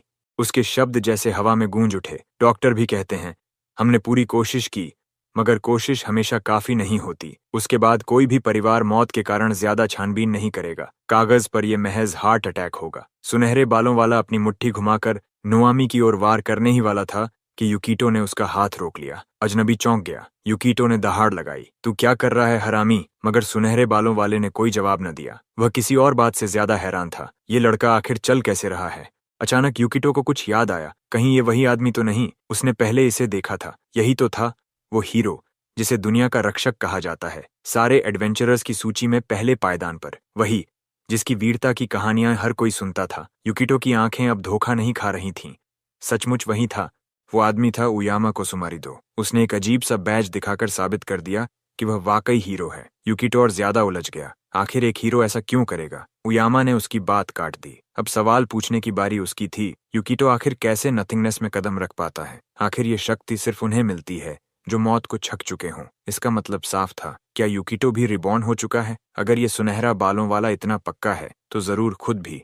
ये वाकई सच था, और चूंकि दोनों जानते थे कि वे किस बारे में बात कर रहे हैं, उयामा ने यूकिटो को सच्चाई बतानी चाहिए। ब्लॉन्डी यहाँ दुनिया के अंत के खतरे को मिटाने आया था। यूकिटो ने गुस्से में पूछा, मेरी बहन का इससे क्या लेना देना? उयामा ने ठंडी आवाज में बताया, नोमी असल में एक फैक्टर है, एक नकारात्मक प्रभाव जो वह भविष्य में अपने पति पर डालेगी, इसलिए उसे खत्म करना जरूरी है। क्या मतलब? Future spouse? यूकिटो चीख पड़ा। ब्लॉन्डी ने कहा, वो आदमी दुनिया के लिए बहुत अहम है, उनकी शादी टूटना ही तबाही की जड़ बनेगा। उयामा ने उम्मीद की कि अब यूकिटो समझेगा और शांत होगा, पर ये बातें सुनकर यूकिटो और भड़क उठा। उसने कहा, ये टाइमलाइन पहले जैसी नहीं। इस बार उसने अपनी बीमार माँ को ठीक कर दिया है। अब नोमी को अस्पताल का बिल चुकाने के लिए नाइट क्लब में काम नहीं करना पड़ेगा। वहां उसकी मुलाकात उसके भविष्य के पति से नहीं होगी। नोमी को मारने का कोई मतलब नहीं। उयामा को उसकी थ्योरी रोचक लगी, लेकिन ब्लॉन्डी अब भी पीछे हटने को तैयार नहीं था। थ्योरी की बजाय यकीन से काम लेना बेहतर है। यूकिटो ने चेतावनी दी, वो अपनी बहन को छूने नहीं देगा। उयामा खुद भी खुश नहीं था। वो किसी को मारना नहीं चाहता था। आखिर वो सिर्फ इंसानों की मदद करना चाहता था, एक बलिदान शांति के लिए। क्या ये सौदा गलत है? यूकिटो पीछे हटने वाला नहीं था। वो अपनी बहन की रक्षा करेगा। उयामा ने एक गहरी सांस ली और बोला, तो फिर क्यों न हम एक लड़ाई कर लें जिससे तेरा सामर्थ्य साबित हो सके। यूकिटो को समझ नहीं आया आखिर ये क्यों करना चाहता है, लेकिन शायद उयामा को भी मालूम था ये लड़का साधारण नहीं है। यूकिटो को उसका अहंकार पसंद नहीं आया, पर यही उम्मीद करनी चाहिए थी। उयामा ने माना कि वो एक और अवेकेंड वन से थोड़ा बेरुखी से पेश आ रहा है, लेकिन सच यही था कि वो यूकिटो से कद में भी बड़ा था। जब स्क्रीन पर उसकी स्टैट्स दिखीं, यूकिटो की आंखें फटी रह गईं। ये ब्लॉन्डी आखिर कहाँ से इतनी ताकत लाया? उयामा धीरे धीरे उसकी ओर बढ़ा। अब कहने को कुछ न था। सच बहुत सीधा था। अगर तुझ में ताकत नहीं तो तू किसी को बचा ही नहीं सकता, न अपनी दुनिया न अपनों को। यही सच्चाई हर रिबॉर्न ने झेली है। अब फैसला करने का वक्त था। या तो उयामा उसकी बहन को अभी मार दे या यूकिटो उसकी चुनौती माने। यूकिटो सोच में पड़ गया। क्या चेंजेबिलिटी ब्रेसलेट से भाग जाए? मगर तब भी वो हमेशा डर में ही रहेगा, हर घड़ी अपनी बहन को बचाने में जकड़ा रहेगा। नहीं, यही सही होगा कि इस चुनौती का सामना किया जाए। उसने गहरी सांस ली। ठीक है, मैं तैयार हूं। उयामा मुस्कुराया। मुझे मालूम था तुम सही चुनाव करोगे। घबराओ मत, मैं तुम्हें जान से नहीं मारने वाला। तुम्हें बस 10 मिनट तक टिकना है। अगर टिक गए तो जीत तुम्हारी होगी। यूकिटो सोचने लगा, यहीं से शुरू होगा क्या? मगर हीरो ने कहा, नहीं, इस बेरंग हॉस्पिटल को तोड़ना नहीं चाहता। कोई और जगह चुनते हैं। उयामा खिड़की से कूद गया और यूकिटो को इशारा किया। चारों ओर देखते हुए यूकिटो को समझ आ गया कि अब कोई चारा नहीं। मैं तुम्हें जरूर बचाऊंगा, उसने मन ही मन कहा और उयामा के पीछे खिड़की से छलांग लगा दी। कुछ ही मिनट बाद हॉस्पिटल के पास के पार्क में दोनों आमने सामने थे। यूकिटो को उम्मीद थी कि हीरो उस पर रहम नहीं करेगा। उयामा ने मुस्कुराते हुए कहा, मुझे तुम्हारा ये जज्बा पसंद है। अगर तुम जोर देते हो तो ये आसान लड़ाई नहीं होगी। फिर उसने उंगलियां चटकाईं। आसमान में कई रून्स चमक उठीं।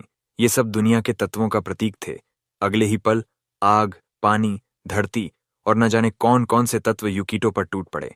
यूकिटो को हैरानी हुई कि ब्लॉन्ड हीरो ने बिना कोई मौका दिए सीधे ताकतवर हमले शुरू कर दिए। उसने लड़के को संभलने तक का मौका नहीं दिया।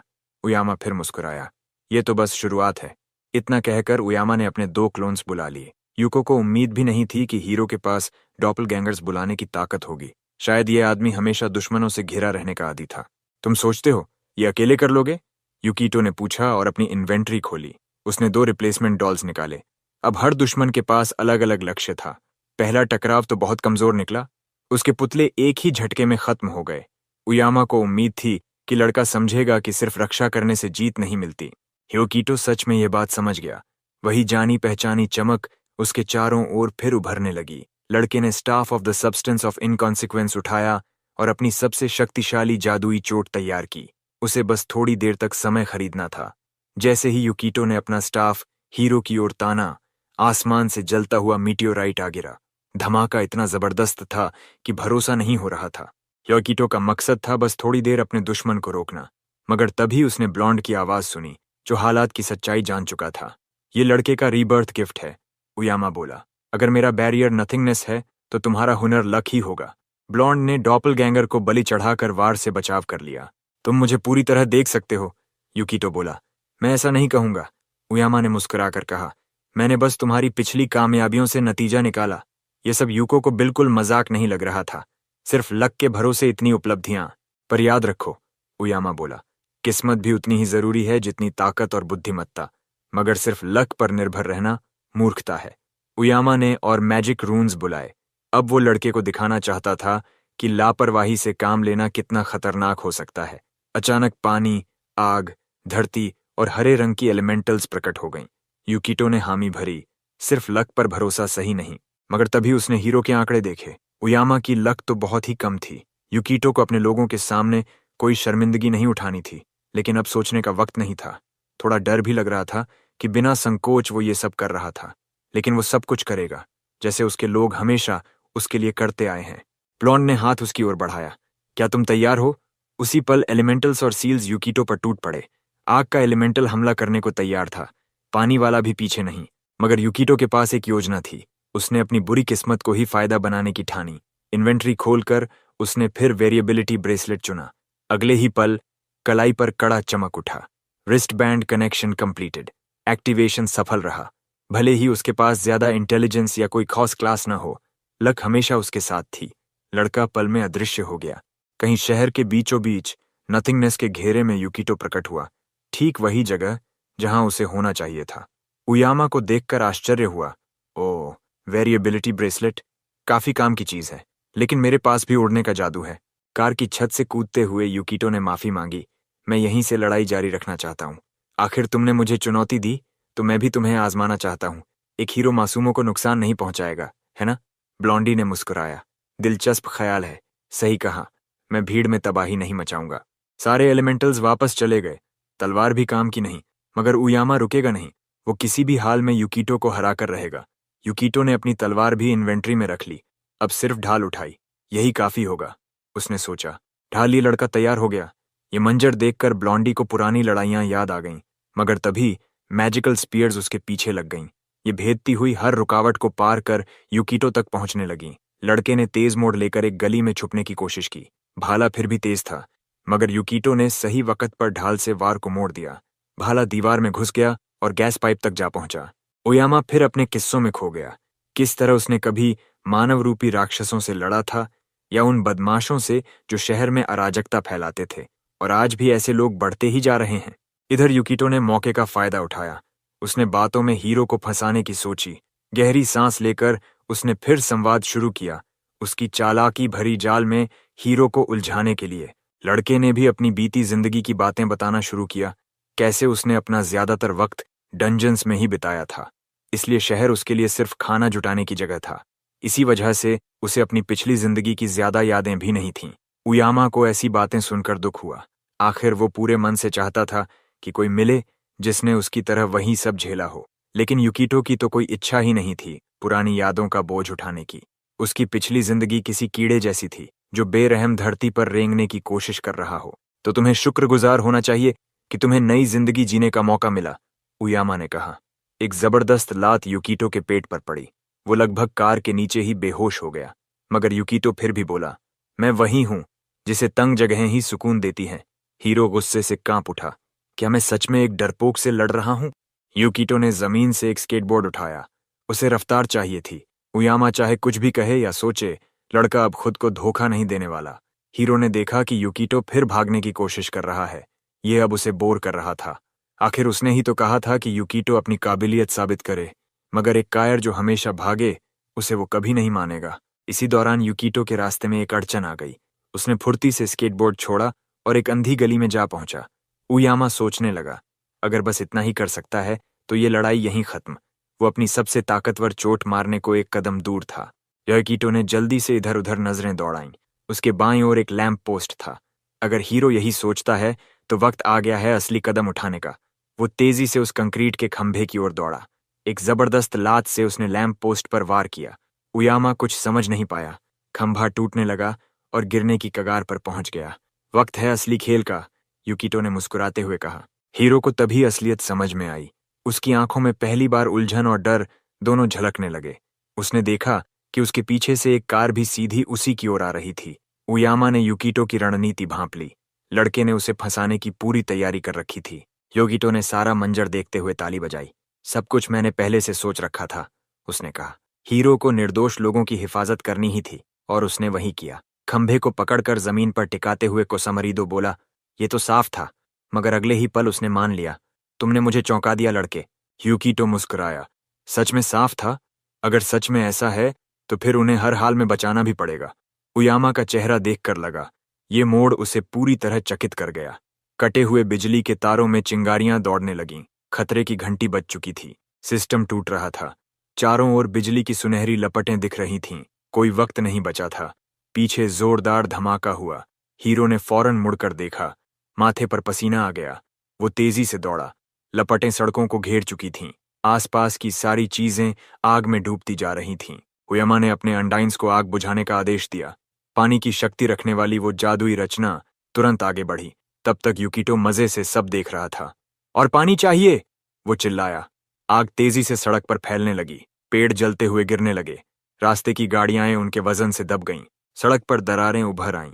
तपती जमीन फटकर बीचों बीच गहरी खाई बन गई। सब कुछ उसमें समाता चला गया। उयामा अब अपने जज्बात काबू में नहीं रख पा रहा था। उसने चीखते हुए कहा, मजाक बना रखा है क्या? उसने सिल्फ और ग्नोम को आदेश दिए, तुरंत हालात संभालो। मगर अब हीरो को खुद भी कूदकर बचाव में उतरना पड़ा। नोम ने सबसे पहले एक लड़की को कार से निकाला जो खाई में गिर रही थी। सिल्फ ने जादू से पूरी कार को ऊपर खींच लिया। जादुई प्राणी जान और सामान दोनों बचाने में लग गए। तब युकितो भी नजदीक आया। वो हीरो के पीछे खड़ा हुआ और हमेशा की तरह मुस्कुराकर बोला, तुमने मुझे तो भूला ही दिया। कोसामरीदो ने गुस्से में कहा, मेरे पास तुम्हारे लिए वक्त नहीं है। मैं वो तबाही संभाल रहा हूं जो तुम्हारी वजह से हुई है। वो पूरा यकीन रखता था ये लड़का उसे कोई नुकसान नहीं पहुंचा सकता। मगर युकितो ने चुपचाप सिस्टम विंडो एक्टिव किया। अब उसे उयामा को फिर चौंकाना था। शायद मैं तुम्हें सीधे नुकसान नहीं पहुंचा सकता, युकितो बोला, लेकिन मैं खतरनाक हालात तो पैदा कर सकता हूं। इतना कहकर उसने ढाल से हमला किया। कोसामरीदो अपना संतुलन खो बैठा। उसने ऐसी धोखेबाजी की उम्मीद नहीं की थी। चमकदार कवच और लाल सुंदर चोगा पहना एडवेंचरर सीधा नाले में जा गिरा। ताकाहाशी बोला, ये कितना विडंबनापूर्ण है कि सबसे बेहतरीन योद्धा सच में गंदगी में कान तक डूब गया। हीरो खुश था कि अब उस खूबसूरत आदमी को भी समझ आ गया होगा कि नीचे गिरना कैसा लगता है। उयामा के चेहरे पर गिरते वक्त सिर्फ डर और निराशा थी। अब उसके पास इस अपमान से बचने का कोई तरीका नहीं था। पूरी बदबूदार पानी उसके कंधों तक पहुंच गया। ताकाहाशी ने अपने फूलों से सजे जादुई डंडे को उयामा की ओर ताना और बोला, मैं अभी खत्म नहीं हुआ। एडवेंचरर अब और नहीं झेल सका। उसने दोनों हाथ उठा दिए और बोला, मैं हार मानता हूं। उसने ताकाहाशी की जीत स्वीकार कर ली। थोड़ी देर बाद आग बुझा दी गई और सभी घायलों को बचा लिया गया। कोसामरीदो एक ट्रक पर बैठा था। उसके बदन से गंदा पानी टपक रहा था। वो युकितो से बोला, मेरे घटिया स्वभाव के चलते मैं अक्सर ऐसी हालत में पहुंचता हूं। मुझे पता था कि हमारे मुकाबले में ऐसा कुछ हो सकता है, मगर इतनी शर्मनाक हार की उम्मीद नहीं थी। फिर उसने स्वीकार किया कि पहली बार इतनी सारी मुसीबतें एक साथ उस पर टूट पड़ी हैं। अब उयामा शेख ही नहीं बघार रहा था। वो युकितो की चतुराई से हैरान रह गया था। उसने हीरो को उस पुराने हादसे की याद दिलाई जिसने उसके मन में दुखी यादें भर दी थीं। युवक के दिमाग में एक खौफनाक तस्वीर कौंध गई। एक ऊंची इमारत में भयंकर धमाका। अगली चीज जो उसे याद आई वो जमीन पर गिरा फूलों का गुलदस्ता और खाना था। खुद युको घुटनों के बल बैठा था, हाथ जोड़कर प्रार्थना कर रहा था। आंखें बंद थीं। वीवी, ये सब पुरानी यादें उसके लिए बहुत तकलीफदेह थीं, लेकिन इन्हीं यादों ने उसे ये लड़ाई जीतने का हौसला दिया। अब बताओ, क्या मैंने तुम्हें साबित कर दिया कि मैं उस अतीत को दोहरने से रोक सकता हूं? ताकाहाशी ने पूछा। नंबर 1, हीरो ने सहमति में तालियां बजाईं। वो ट्रक की छत से कूदा और बोला, ठीक है, मैं तुम्हें उसके पास कुछ वक्त बिताने दूंगा। युको को एडवेंचरर का ये जवाब पसंद नहीं आया। उयामा ने बिना पीछे देखे कहा, दुर्भाग्य से भुलावे का पर्दा अब गिरने वाला है और फिर मुझे हमारे इस द्वंद्व के सारे अंजामों का सामना करना होगा। गोरे आदमी का इशारा उस गहरे गड्ढे की तरफ था जो हाईवे के बीच बन गया था। उयामा ने हाथ हिलाते हुए कहा, मुझे अब अस्पताल लौटना होगा। मैं चाहता हूं कि तुम इस कर्ज का सामना करो। ताकाहाशी को समझ ही नहीं आया कि ये नया साथी क्या कहना चाह रहा है। हीरो के चेहरे के हाव भाव देखकर एडवेंचरर खुद भी चौंक गया। तुम्हें सच में नहीं पता कि इस कर्ज की वजह से ही उस अस्पताल में वो त्रासदी हुई? उयामा ने पूछा। युको ने जवाब दिया, ये मैं पहली बार सुन रहा हूं। इस जवाब पर गोरे आदमी ने एक अजीब सी मुस्कान दी। उसे लगा युको मजाक कर रहा है। उयामा बोला, ये मजाक मजेदार नहीं है, मगर लड़के ने गंभीर चेहरा बनाकर छाती पर हाथ बांध ली। उसे सच में कुछ समझ नहीं आ रहा था। तुम्हें सच में इस डिजास्टर के बारे में पता नहीं? कोसमरिदो ने विस्मय में कहा। वो समझ ही नहीं पाया कि लड़का कैसे उन आग और टूटी सड़कों को भूल सकता है। देखो, मैंने अपनी पूरी पिछली जिंदगी डंजन्स में ही गुजारी। 10 साल तक स्लाइम्स ही काटता रहा, लड़के ने आखिरकार कहा। अब उयामा को समझ आ गया कि यूको सब कुछ याद नहीं रखता। हीरो ने दोनों हाथ फैलाए। यही सच्चाई थी। लड़के को इस मुसीबत से बाहर निकलने का कोई तरीका नहीं पता। ये खबर सुनकर एडवेंचरर निराश हो गया। उसने कुछ देर जमीन पर नजरें गड़ाई, अपने जूते देखे। आखिरकार गोरे आदमी ने कहा, अब सब समझाने का वक्त नहीं बचा। आसमान की तरफ देखकर उसे एहसास हुआ, भुलावे का समय आ रहा है। अस्पताल के तहखाने में मॉर्ग है, वहां पहुंच जाओ। जब पहुंचोगे सब समझ जाओगे, उयामा ने कहा। ह्योको ने छिड़कर पूछा, क्यों करूं मैं ये सब? क्यों सुनूं तुम्हारी? हीरो ने जवाब दिया, मैं भी अपनी तरफ से सच जानने की कोशिश करूंगा, मगर हो सकता है मैं न कर पाऊं। वो तकाहाशी से दूर चलता गया, कंधे पर हाथ फेंक कर बोला, अगर कुछ नहीं किया गया तो बहुत लोग मर सकते हैं। एडवेंचरर के मुंह से ऐसे शब्द सुनकर युवक उलझन में पड़ गया। वो कुछ और पूछना चाहता था, मगर कुसामारो उड़ान भरकर आसमान में गायब हो चुका था। मुझे समझ नहीं आ रहा कि हो क्या रहा है, पर अभी सबसे सही होगा कि मैं वापस अस्पताल लौट जाऊं, हीरो ने सोचा। उसने अपनी चेंजेबिलिटी ब्रेसलेट को छुआ ताकि माँ और बहन के पास जल्दी पहुंच सके।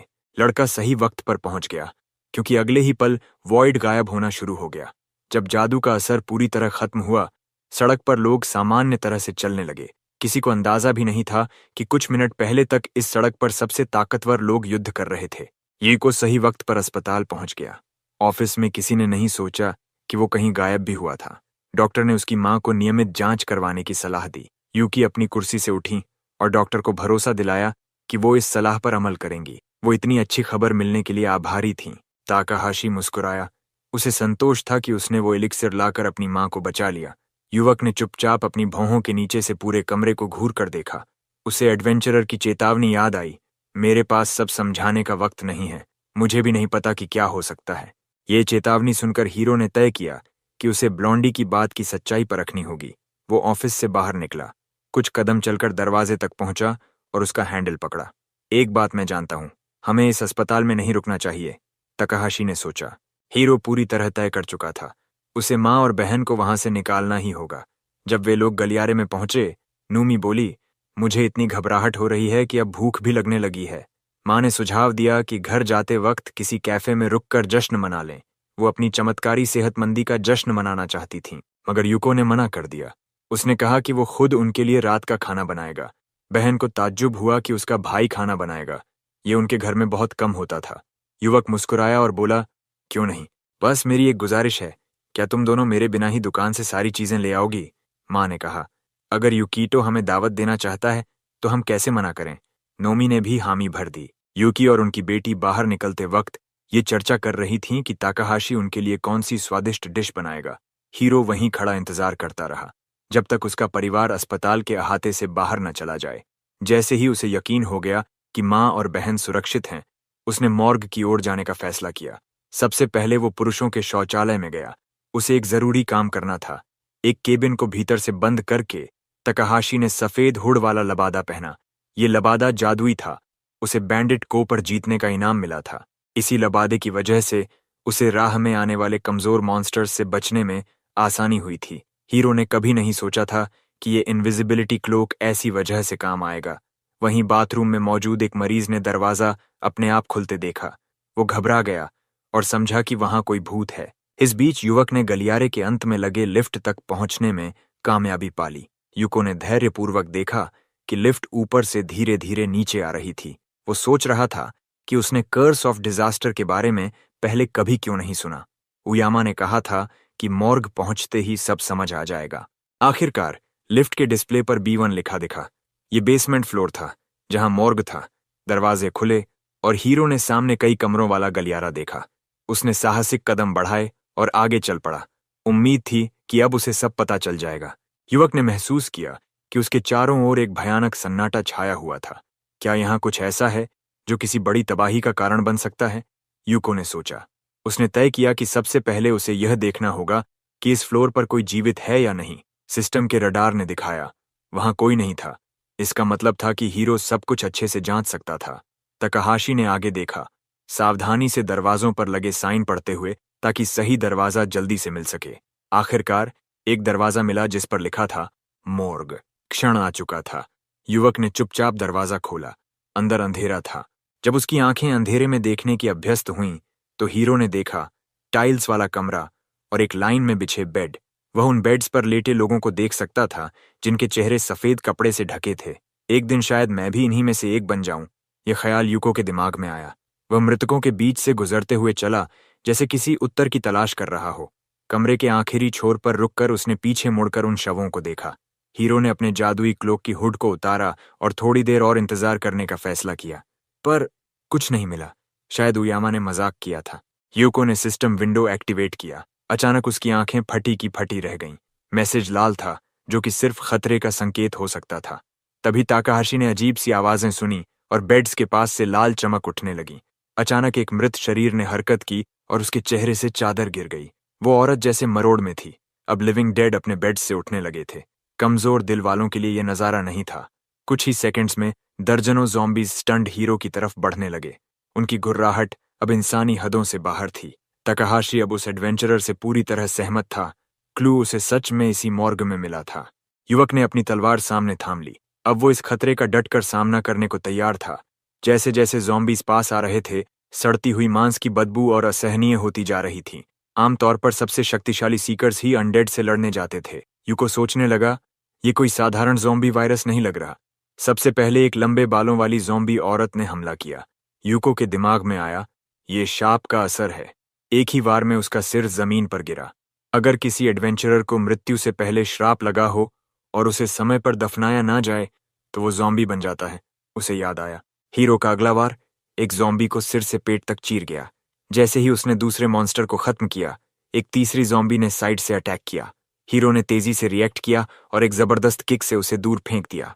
ताकाहाशी समझ गया कि ये श्राप पास की लाशों तक फैल सकता है। उसे याद आया कि पिछले जीवन में मृत आत्माओं को होली पावर से शांत किया जाता था, लेकिन इस जन्म में ये तरीका अब तक किसी को नहीं आया। अच्छा है कि ये श्राप जीवितों में नहीं फैलता, बशर्ते ज़ॉम्बी तुम्हें काट न ले, यूको ने सोचा। और फिर उसने अगले मॉन्स्टर पर एक लोहे का बेड फेंका। हीरो को बेहद सावधानी रखनी थी, वरना वो भी श्राप का शिकार बन सकता था। वह मेथोडिकली एक एक ज़ॉम्बी को खत्म करता गया, उन्हें खुद के पास फटकने तक न देता। एक और अनडेड का सिर जमीन पर लुढ़कता गया, यूको की तेज तलवार से कटा हुआ। युवक ने बेड्स को शील्ड्स की तरह इस्तेमाल किया ताकि ज़ॉम्बी के काटने से खुद को बचा सके। एक ज़ॉम्बी तो दीवार से जा टकराई जब उस पर बेड फेंका गया, लेकिन मॉन्स्टर्स की तादाद ज्यादा थी और उन्हें रोकना मुश्किल होता जा रहा था। युवक ने बेड्स की लाइन लगाकर एक टेम्पोरेरी फेंस बना दी। इस फेंस ने थोड़ी देर के लिए ज़ॉम्बीज को रोका और यूको ने कुछ की संख्या कम भी कर दी, पर मॉन्स्टर्स लगातार दबाव बनाए हुए थे, जैसे किसी भी हाल में अपनी शिकार तक पहुंचना चाहते हों। तभी हीरो की नज़र एक ज़ॉम्बी की गर्दन पर लटके टैलिस्मैन पर पड़ी। ये उस जमाने का मशहूर एडवेंचरर था, एक ऐसा वॉरियर जो कभी हीरो था, आज एक डरावना मॉन्स्टर बन गया था। ये किसी त्रासदी से कम नहीं थी। तभी युवक को पीछे से दरवाजे की हैंडल हिलती हुई महसूस हुई। कोई या कुछ अब अंदर आने की कोशिश कर रहा था। यूकिटो को एहसास हुआ कि कोई बाहर से दरवाजा खोलने की कोशिश कर रहा है। अगले ही पल दरवाजा खुला और दो और लिविंग डेड कमरे में घुस आए। वो संतुलन खो बैठे और जमीन पर गिर पड़े, लेकिन अब हीरो चारों तरफ से घिर चुका था।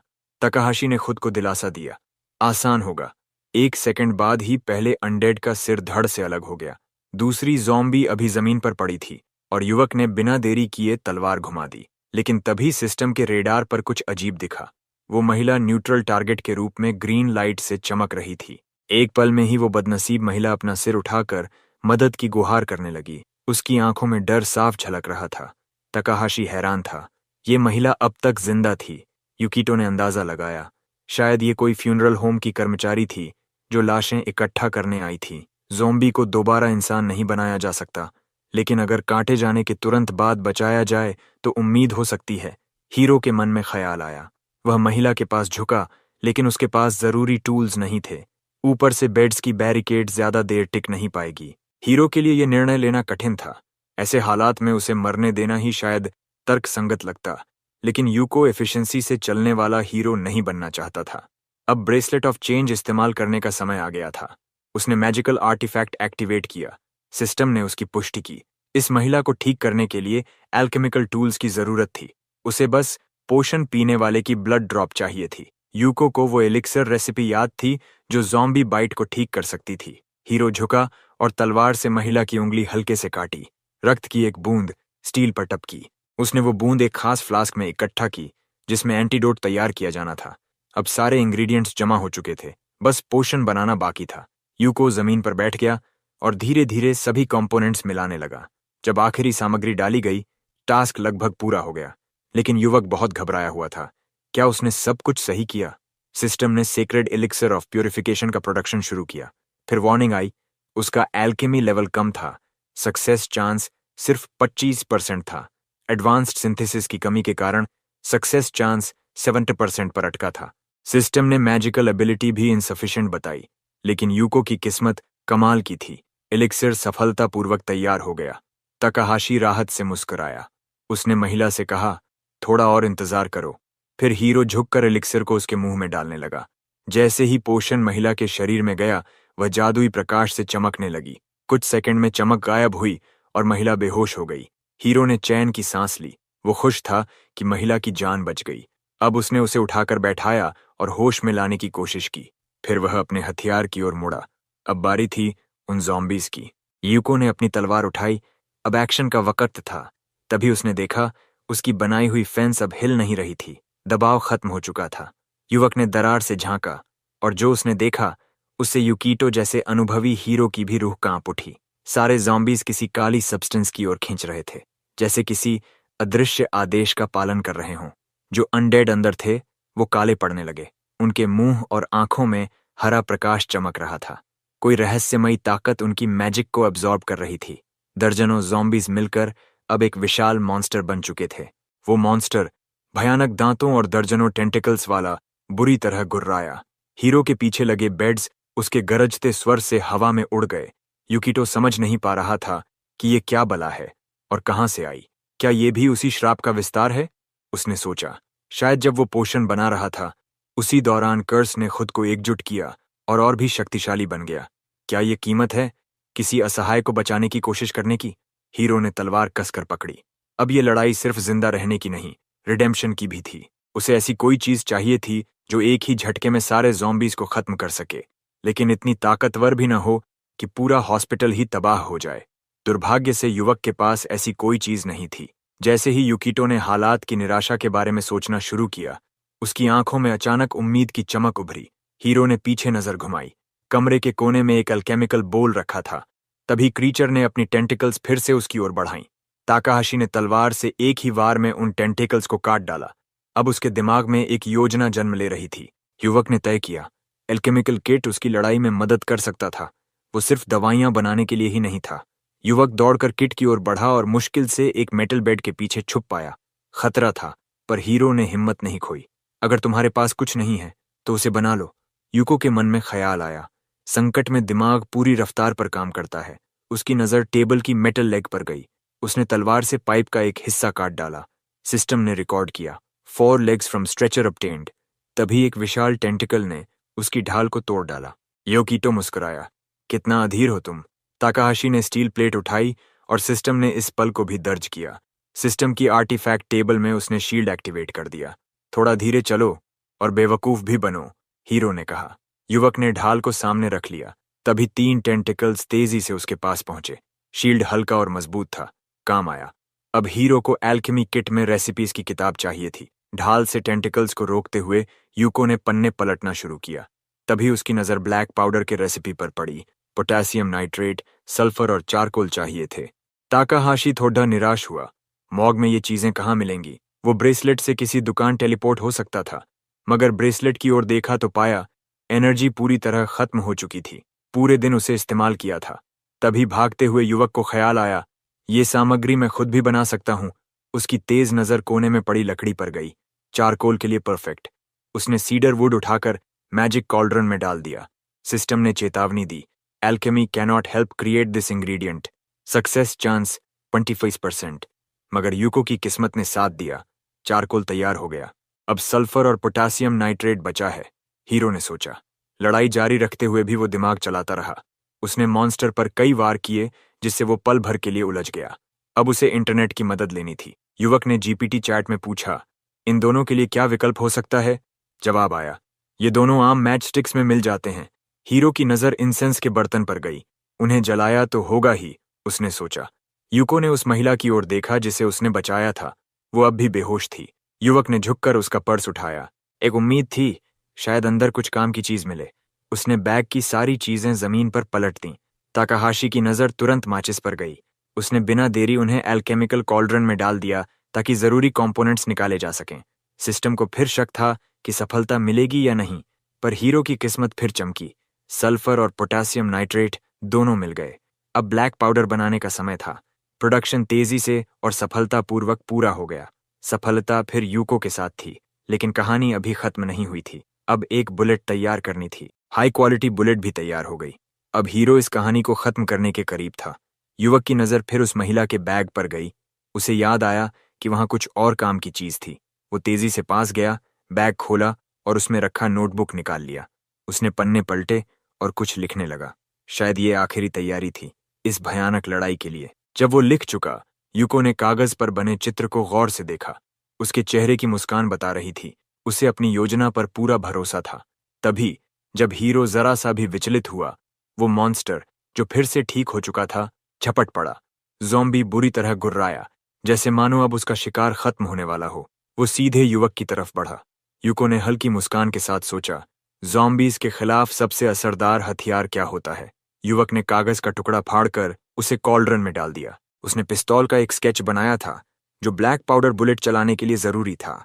सिस्टम विंडो में तकाहाशी ने व्हीलचेयर की मेटल लेग का आइकॉन एक्टिवेट किया। एल्केमिकल कॉल्ड्रन में नया रेसिपी बनना शुरू हुआ। हमेशा की तरह सिस्टम ने चेतावनी दी, lack of metallurgy skills, poor quality possible. लेकिन यूको की किस्मत फिर काम आई। High quality self firing saw off shotgun तैयार हो गया। युवक लाशों का अपमान नहीं करना चाहता था, मगर अब वक्त बर्बाद नहीं कर सकता था। उसने होममेड हथियार में ब्लैक पाउडर बुलेट्स लोड की। अब आखिरी लड़ाई शुरू होनी थी। ताकाहाशी ने सीधे ज़ॉम्बी मॉन्स्टर के मुख्य सिर पर निशाना साधा। आज मैं तुम्हें दोबारा खत्म करूंगा, उसने मन ही मन कहा। युवक मॉन्स्टर के और करीब आने का इंतजार करने लगा। बस एक ही मौका था। सिस्टम की चेतावनी तेजी से आई, heroes class does not require firearms, chance of explosion 30%। मगर यूको को अपनी किस्मत पर भरोसा था। वो सही निकला। गोली चल गई। ब्लैक पाउडर बुलेट्स सीधा ज़ॉम्बी की ओर बढ़ीं। खतरा और करीब आ रहा था, मगर राक्षस को समझ नहीं आया कि ये छोटा सा सुनहरा हथियार उसे कैसे खत्म कर सकता है। एक गोली टेंटिकल से टकराई जिसने सिर को ढक लिया था, मगर दूसरी सीधा सिर में लगी। उसी पल टूटे खोल जमीन पर गिरे। हीरो ने देखा, क्रीचर फिर से ठीक होने की कोशिश कर रहा था। एक आंख उग आई थी, लेकिन दूसरी ब्लैक पाउडर गोली ने उसे रोक दिया। ये सोचना भी मत, तकाहाशी ने कहा। इस बार वो रिजेनरेट नहीं होने देगा। एक और शॉट से कई और सिर उड़े। युवक रुका नहीं, वो बार बार फायर करता गया। वो जिद्दी मॉन्स्टर भी हार मानने वाला नहीं था, लेकिन हीरो की जिद भी कम नहीं थी। दोनों हाथों में सॉ ऑफ शॉटगन्स पकड़े वो आगे बढ़ा। सिर पर गोली की बौछार करता गया। मॉर्ग की खामोशी में बार बार गनफायर की आवाज गूंज रही थी। एक और कार्ट्रिज ने मॉन्स्टर की टेंटिकल तोड़ दी। एक और शेल केसिंग टाइल्स पर गिरा। यूको ने ट्रिगर दबाया, लेकिन अब कुछ नहीं हुआ। सिस्टम ने बताया, कार्ट्रिजेज एम्प्टी। तभी मॉन्स्टर जमीन पर ढेर हो गया। उसके सारे सिर उड़े हुए थे। हीरो ने अपनी मेहनत का नतीजा ध्यान से देखा। वो यकीन करना चाहता था कि ये राक्षस सच में मर चुका है। ताकाहाशी ने गहरी सांस ली। उसे भरोसा नहीं हो रहा था कि ये भयानक मॉन्स्टर अब सच में खत्म हो चुका है। सिस्टम ने उसे बधाई दी। Curse of disaster destroyed. वो दुनिया में ऐसा करने वाला पहला व्यक्ति था। यूकिटो को सेक्रेड स्लेयर की उपाधि मिली। युवक ने सुना, समझा और मन ही मन खुश हुआ। आखिरकार ये डरावना सपना खत्म हुआ, उसने सोचा। मॉर्ग की गहरी खामोशी में उसे किसी के रोने की आवाज आई। वो वही महिला थी जिसे उसने बचाया था और अब तक भूल गया था। हीरो को अच्छा लगा, उसकी दवा ने असर किया था। लेकिन तभी उसे एक और बात याद आई। वो हॉस्पिटल का कर्मचारी नहीं था। उसके कपड़े मॉन्स्टर के खून से सने थे और हाथ में 2 सॉ ऑफ शॉटगन्स थे। अब मैं ये कैसे समझाऊंगा, युवक ने सोचा। अगर उसने कहा कि वही वो शख्स था जिसने सब ठीक किया, तो कोई यकीन नहीं करेगा। ऊपर से वो उस जगह में घुसा था जहां सिर्फ हॉस्पिटल स्टाफ को जाने की इजाजत थी। ये साफ इलीगल ट्रेसपासिंग था। तकाहाशी समझ गया, अब मुसीबत उसे घेरने ही वाली थी। उनके संसार में डंजन के बाहर फायर आर्म्स चलाना सख्त मना था। ये जिम्मेदारी का बोझ हीरो की कमर तोड़ने को था। लेकिन तभी उसे याद आया, वो बेसमेंट में इनविजिबिलिटी क्लोक की मदद से चुपचाप उतरा था। अब फिर उसे इस्तेमाल करने का वक्त था। जैसे ही उसने क्लोक ओढ़ा, दरवाजे के पीछे आवाजें सुनाई दी। हेलमेट पहने एक आदमी चिल्लाया, लोकेटर्स एक्टिवेट करो, देखो कोई यहाँ छुपा तो नहीं, कोई पहले ही यहाँ घुस चुका है।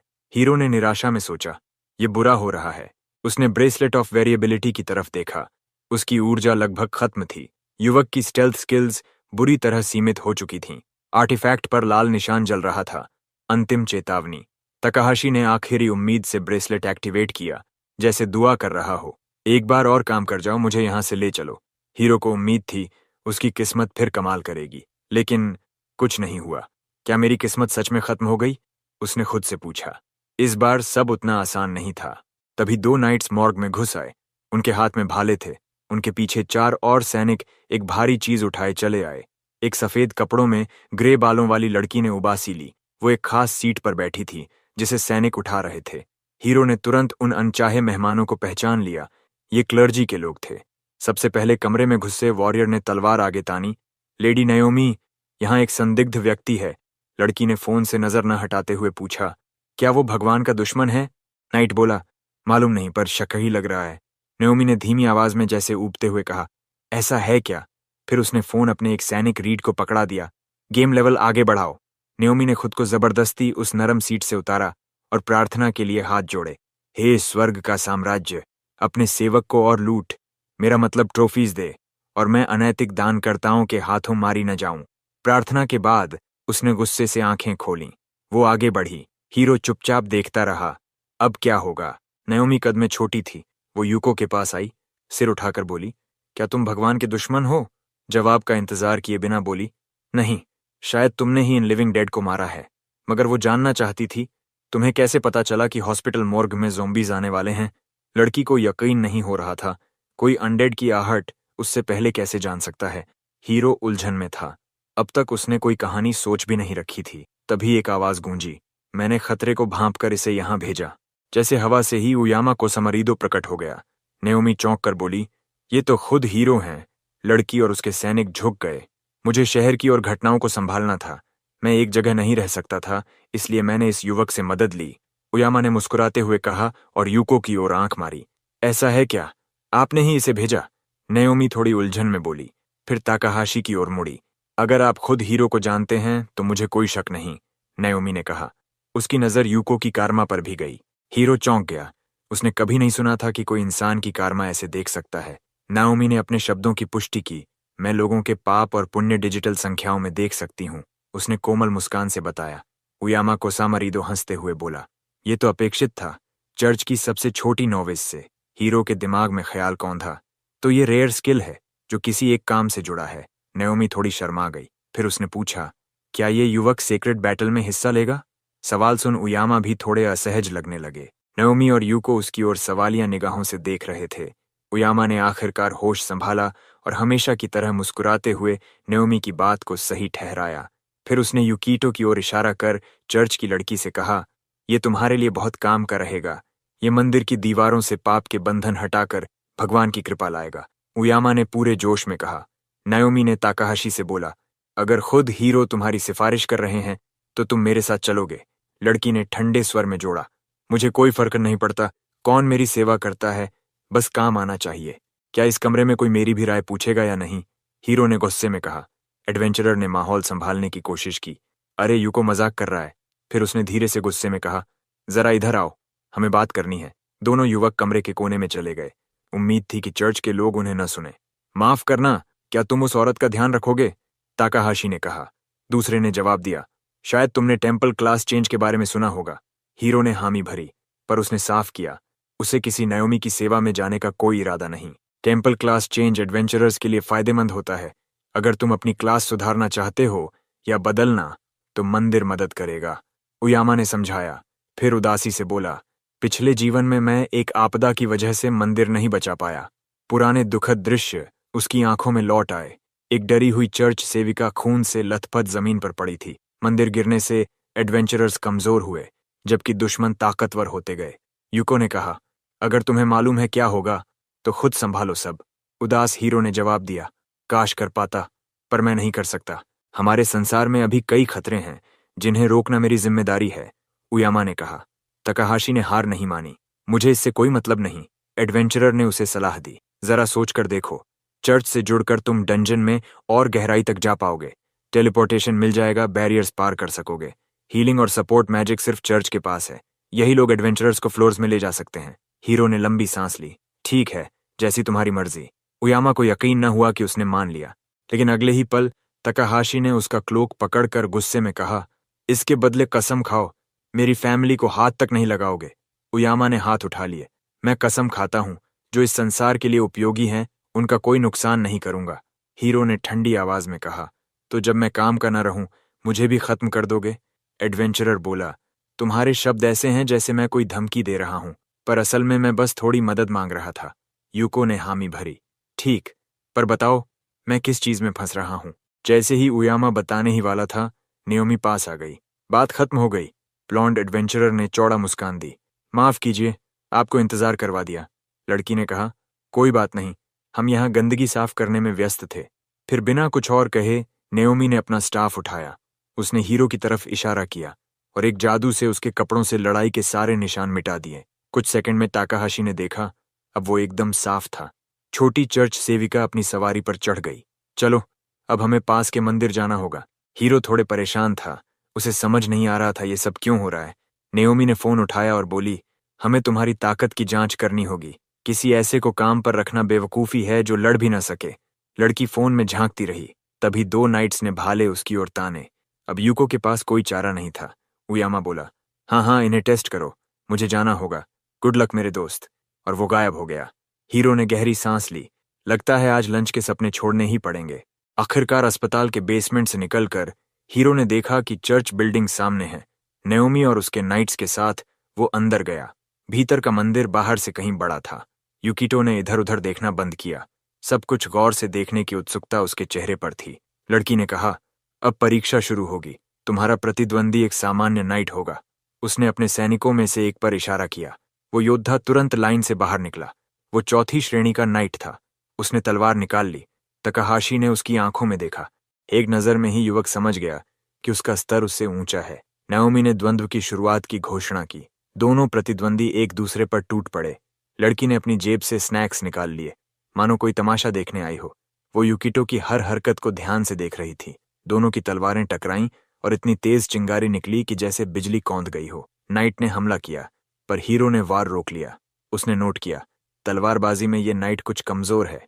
यूको ने सोचा, लगता है चर्च के सैनिकों की ट्रेनिंग रक्षा में ज्यादा होती है, पर लेवल के फर्क के बावजूद ये मुझसे खराब लड़ रहा है। ताकाहाशी ने सोचा। नाओमी को ये सब देखकर तसल्ली हुई, लेकिन उसने वहीं रुकने का इरादा नहीं किया। अब मैं तुम्हें भगवान की कृपा का एक नमूना दिखाती हूँ, लड़की ने कहा।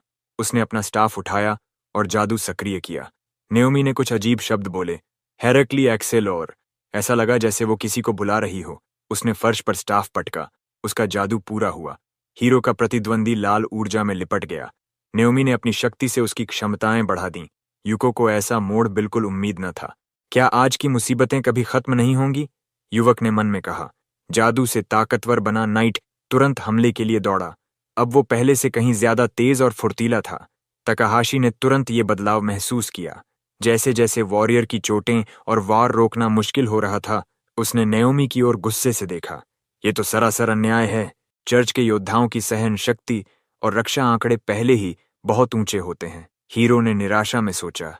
युवक समझ गया कि शक्ति के बफ्स के साथ वो लंबी लड़ाई नहीं झेल पाएगा। लेकिन यूको हार मानने वालों में नहीं था। उसने अपने प्रतिद्वंदी की आर्मर पर नजर गड़ाई, किसी कमजोर जगह की तलाश में। उसकी मेहनत सफल हुई। चर्च वॉरियर के मेटल गॉन्टलेट पर उसकी नजर ठहर गई। कुछ ही सेकंड में वो देख सका कि नाइट की आर्मर उतनी मजबूत नहीं जितनी दिखती है। ताकाहाशी को अपनी जीत का मौका दिख गया। उसने तुरंत शील्ड सक्रिय किया। उसने सोचा, इतना बढ़िया मौका यूं ही गंवाना पाप होगा। युवक के हाथ में एक मेटल स्लैग का टुकड़ा प्रकट हुआ। ये धातु गलाने के दौरान निकलने वाला बेकार पदार्थ था। हीरो ने तय किया कि यही उसके प्लान में काम आ जाएगा। तभी जैसे ही लड़का ध्यान हटाए था, जादुई नाइट हवा में उड़ गया। वो यूकिटो के सिर पर होली हैमर गिराने ही वाला था, पर हीरो भी पीछे हटने वाला नहीं था। उसने बीस्टिंग नामक अपनी स्किल सक्रिय कर दी। सब कुछ इतनी तेजी से हुआ कि चर्च योद्धा संभल भी न सका। छोटा सा मेटल का टुकड़ा उसके आर्मर की कमजोरी पर लगा और उसे तहस नहस कर गया। प्लान सफल होता देख तकाहाशी ने अपना शील्ड जोर से प्रतिद्वंदी पर मारा। नाइट का मेटल ग्लव टूट गया। उसकी तलवार हाथ से छूट गई। हथियार गिरने से पहले ही यूको ने उसे लपक लिया। चर्च वॉरियर खुद के ही हथियार से हारा। ये शानदार जीत थी। ताकाहाशी ने राहत की सांस ली। उसने खुद को फिर साबित किया कि मुश्किल हालात में भी लड़ सकता है। युवक ने नाओमी से पूछा, क्या अब भी मुझे लड़ना है? चर्च मंत्री ने ताली बजाई और कहा कि यह प्रदर्शन काफी है। लड़की ने मुस्कुराते हुए कहा, तुम कुशल तलवारबाज हो। हीरो ने थकान से भरी आवाज में उसका धन्यवाद किया। उसने तलवार उसके मालिक को लौटाई और मन ही मन द्वंद्व के हर पहलू पर विचार करता रहा। मैं ताकतवर नहीं हूं, बस चर्च योद्धा बफ्स पर जरूरत से ज्यादा भरोसा करते हैं, ताकाहाशी ने सोचा। नाओमी फिर अपने फोन गेम में खो गई। अब तुम आजाद हो, फिर मिलेंगे, उसने कहा। ताकाहाशी ने उसे देखा, पर अब लड़की की उस पर कोई नजर नहीं थी। उसे दूसरी बार कहने की जरूरत न पड़ी। युवक ने पलटकर चर्च से बाहर कदम रखा। एक पल भी बर्बाद किए बिना वो घर की ओर दौड़ा, जहां उसकी माँ और बहन उसका इंतजार कर रहे थे। करीब 1 घंटे बाद गर्मागर्म खाना मेज पर सजा। आज माँ की चमत्कारी स्वस्थता का जश्न था। नोसोमी और यूकी की प्लेटों में सुनहरी दलिया थी, लेकिन तीसरी प्लेट काली पड़ चुकी थी। युवक ने हंसते हुए कहा, बोन अपेटी। वो ऐसे दिखा जैसे उसे दिख ही नहीं रहा कि उसकी थाली पूरी तरह जल चुकी है। नोसोमी ने सिर पकड़ लिया जब उसने देखा कि उसका भाई वो खाना खाने वाला है। यूकी ने बेटी से कहा, खाओ ना, यूको ने कितनी मेहनत की है। हीरो मुस्कुराया। उसकी माँ और बहन उसके बनाए खाने को छक रही थी। माँ अब पूरी तरह ठीक है। मैं वो कर पाया जो पिछले जीवन में नहीं कर सका, युवक ने सोचते हुए गर्व महसूस किया। अब हमारे पास पैसे हैं। नोमी, तुम अपनी जवानी खुलकर जी सकती हो, लेकिन ये भी तय नहीं कि वो दिन कभी नहीं आएगा जब मैं हीरो के लिए गैर जरूरी बन जाऊं और वो अपना वादा तोड़ दे। उससे पहले मुझे उससे भी ज्यादा ताकतवर बनना होगा, तभी मैं अपनी बहन की रक्षा कर पाऊंगा। युवक ने मन में कसम खाई। फिर उसने जला हुआ खाना खाना शुरू किया। नोसोमी ने उसे रोकने की कोशिश की, लेकिन यूको ने मुस्कुराते हुए कहा, जली हुई दालियां दुनिया की सबसे स्वादिष्ट चीज होती है। जब तक उयामा को समरीदो मुझे धमका नहीं रहा, मुझे मंदिर की स्थिति संभालनी होगी।